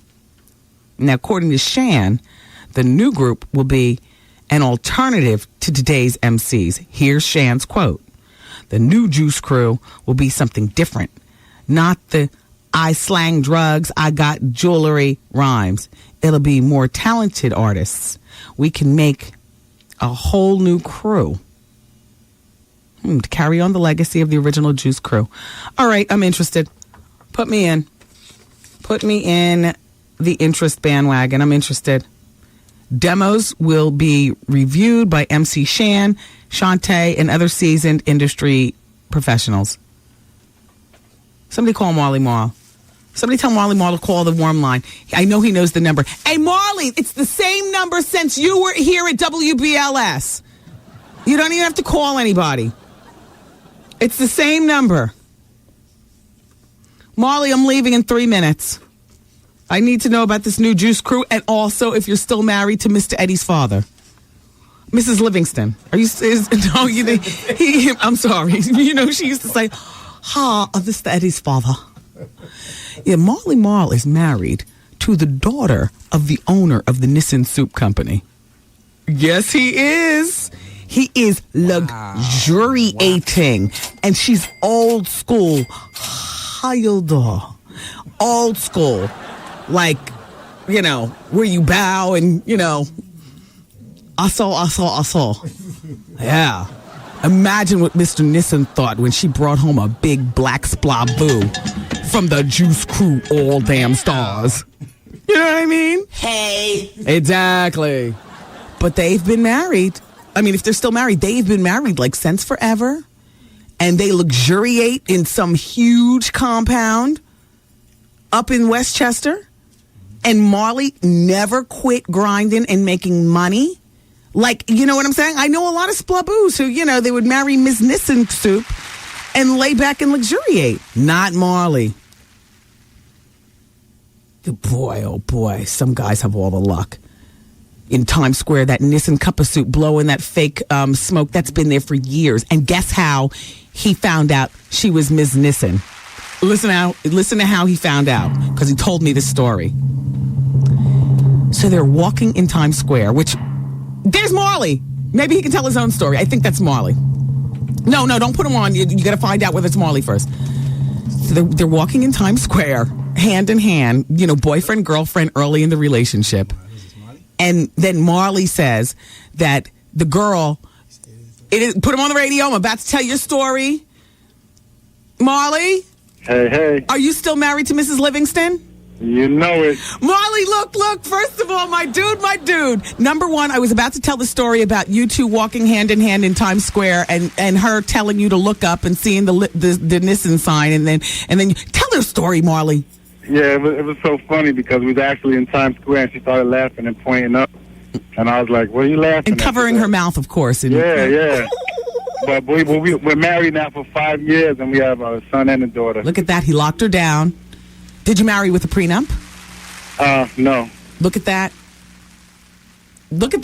Marley is Mr. Nissen. Mr. Nissen could very well be a black man from the Juice Crew All-Stars. So now, Marley, real quick, because I got to go. You know how Vaughn is. He hasn't changed since you've been here. He's a very professional man. His show starts when it starts. Right. But tell me about this new Juice Crew venture. I think that's something that MC Shan and Roxanne Shante are doing. I spoke with Shan yesterday just to make sure it was official. Yes. And it's real. They're really doing it. Yeah, well, the only thing Shan doesn't do is give out where people can send demos, or he doesn't want to be flooded like that. I don't know. He told me he had MP3s already, so I don't know. Apparently, people know how to give with him. I think it's MCShan.tv. It's .net. That's what it is. Oh. MCShan.net. I'll let the world know. And so, of course, you don't have to be involved in this new venture because you got your deal. No, I'm good. I'll just watch it. We know you are. Mm-hmm. So how are things going with you? I can't complain. I got a lot of remixes out, still doing my thing down in Dallas, so we rocking. Yeah. Well, Marley, I appreciate you calling. Somehow I knew that you would. You and I have always had a special connection. Hey, Wendy, I miss talking to you at night like I used to, Ma. I know. I know. You got married up and everything changed. I miss talking to you for hours on the phone at night. Excuse me? Excuse me? Don't even. No, Marley. No, don't even. Wow. That's a good one. Wow. No, but we used to be cool like that. Yo, we were cool, but nobody's talking on any damn phone for hours.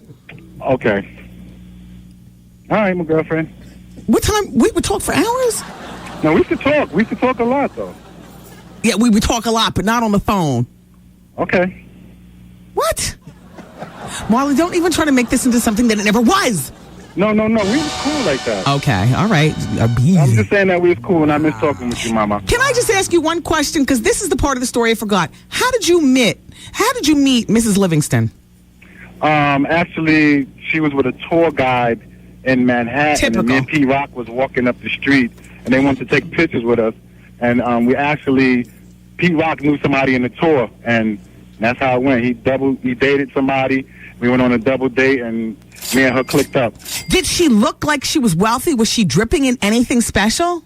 No, you know me. I'm not looking for the beautiest queen on the block. I'm just trying to find somebody that's decent for me, and she's just with that person. Not only that, but your girl is very, very traditional Asian, right? 100%. Very catered to you, bow, and so on and so forth. She went through the manners school and everything. Me love you very long well. time. And I gotta say, a lot of girls better pick up on this. She folds everything in my drawers precisely. Look at that. There's something to be said for that. Wow. All right, Marley, I have to go. Vaughn is pounding at the door. All right, love you, Mom. Have a good weekend. Love you, too. See? Dim sum sang. Marley's hooked up. All right, well, shout out to MC Shan. Love you guys for listening today, and have a fabulous weekend, and God willing, we'll be together again on Monday. One more thing, Bronx, tomorrow, 5 p.m., Allerton Liquor on Allerton Avenue. I'll be signing copies of my new champagne, George Vaselli. 5 o'clock tomorrow. Take care, you all. Bye. The Wendy Williams broadcast day has completed. Aw, man! And WBLS music starts next.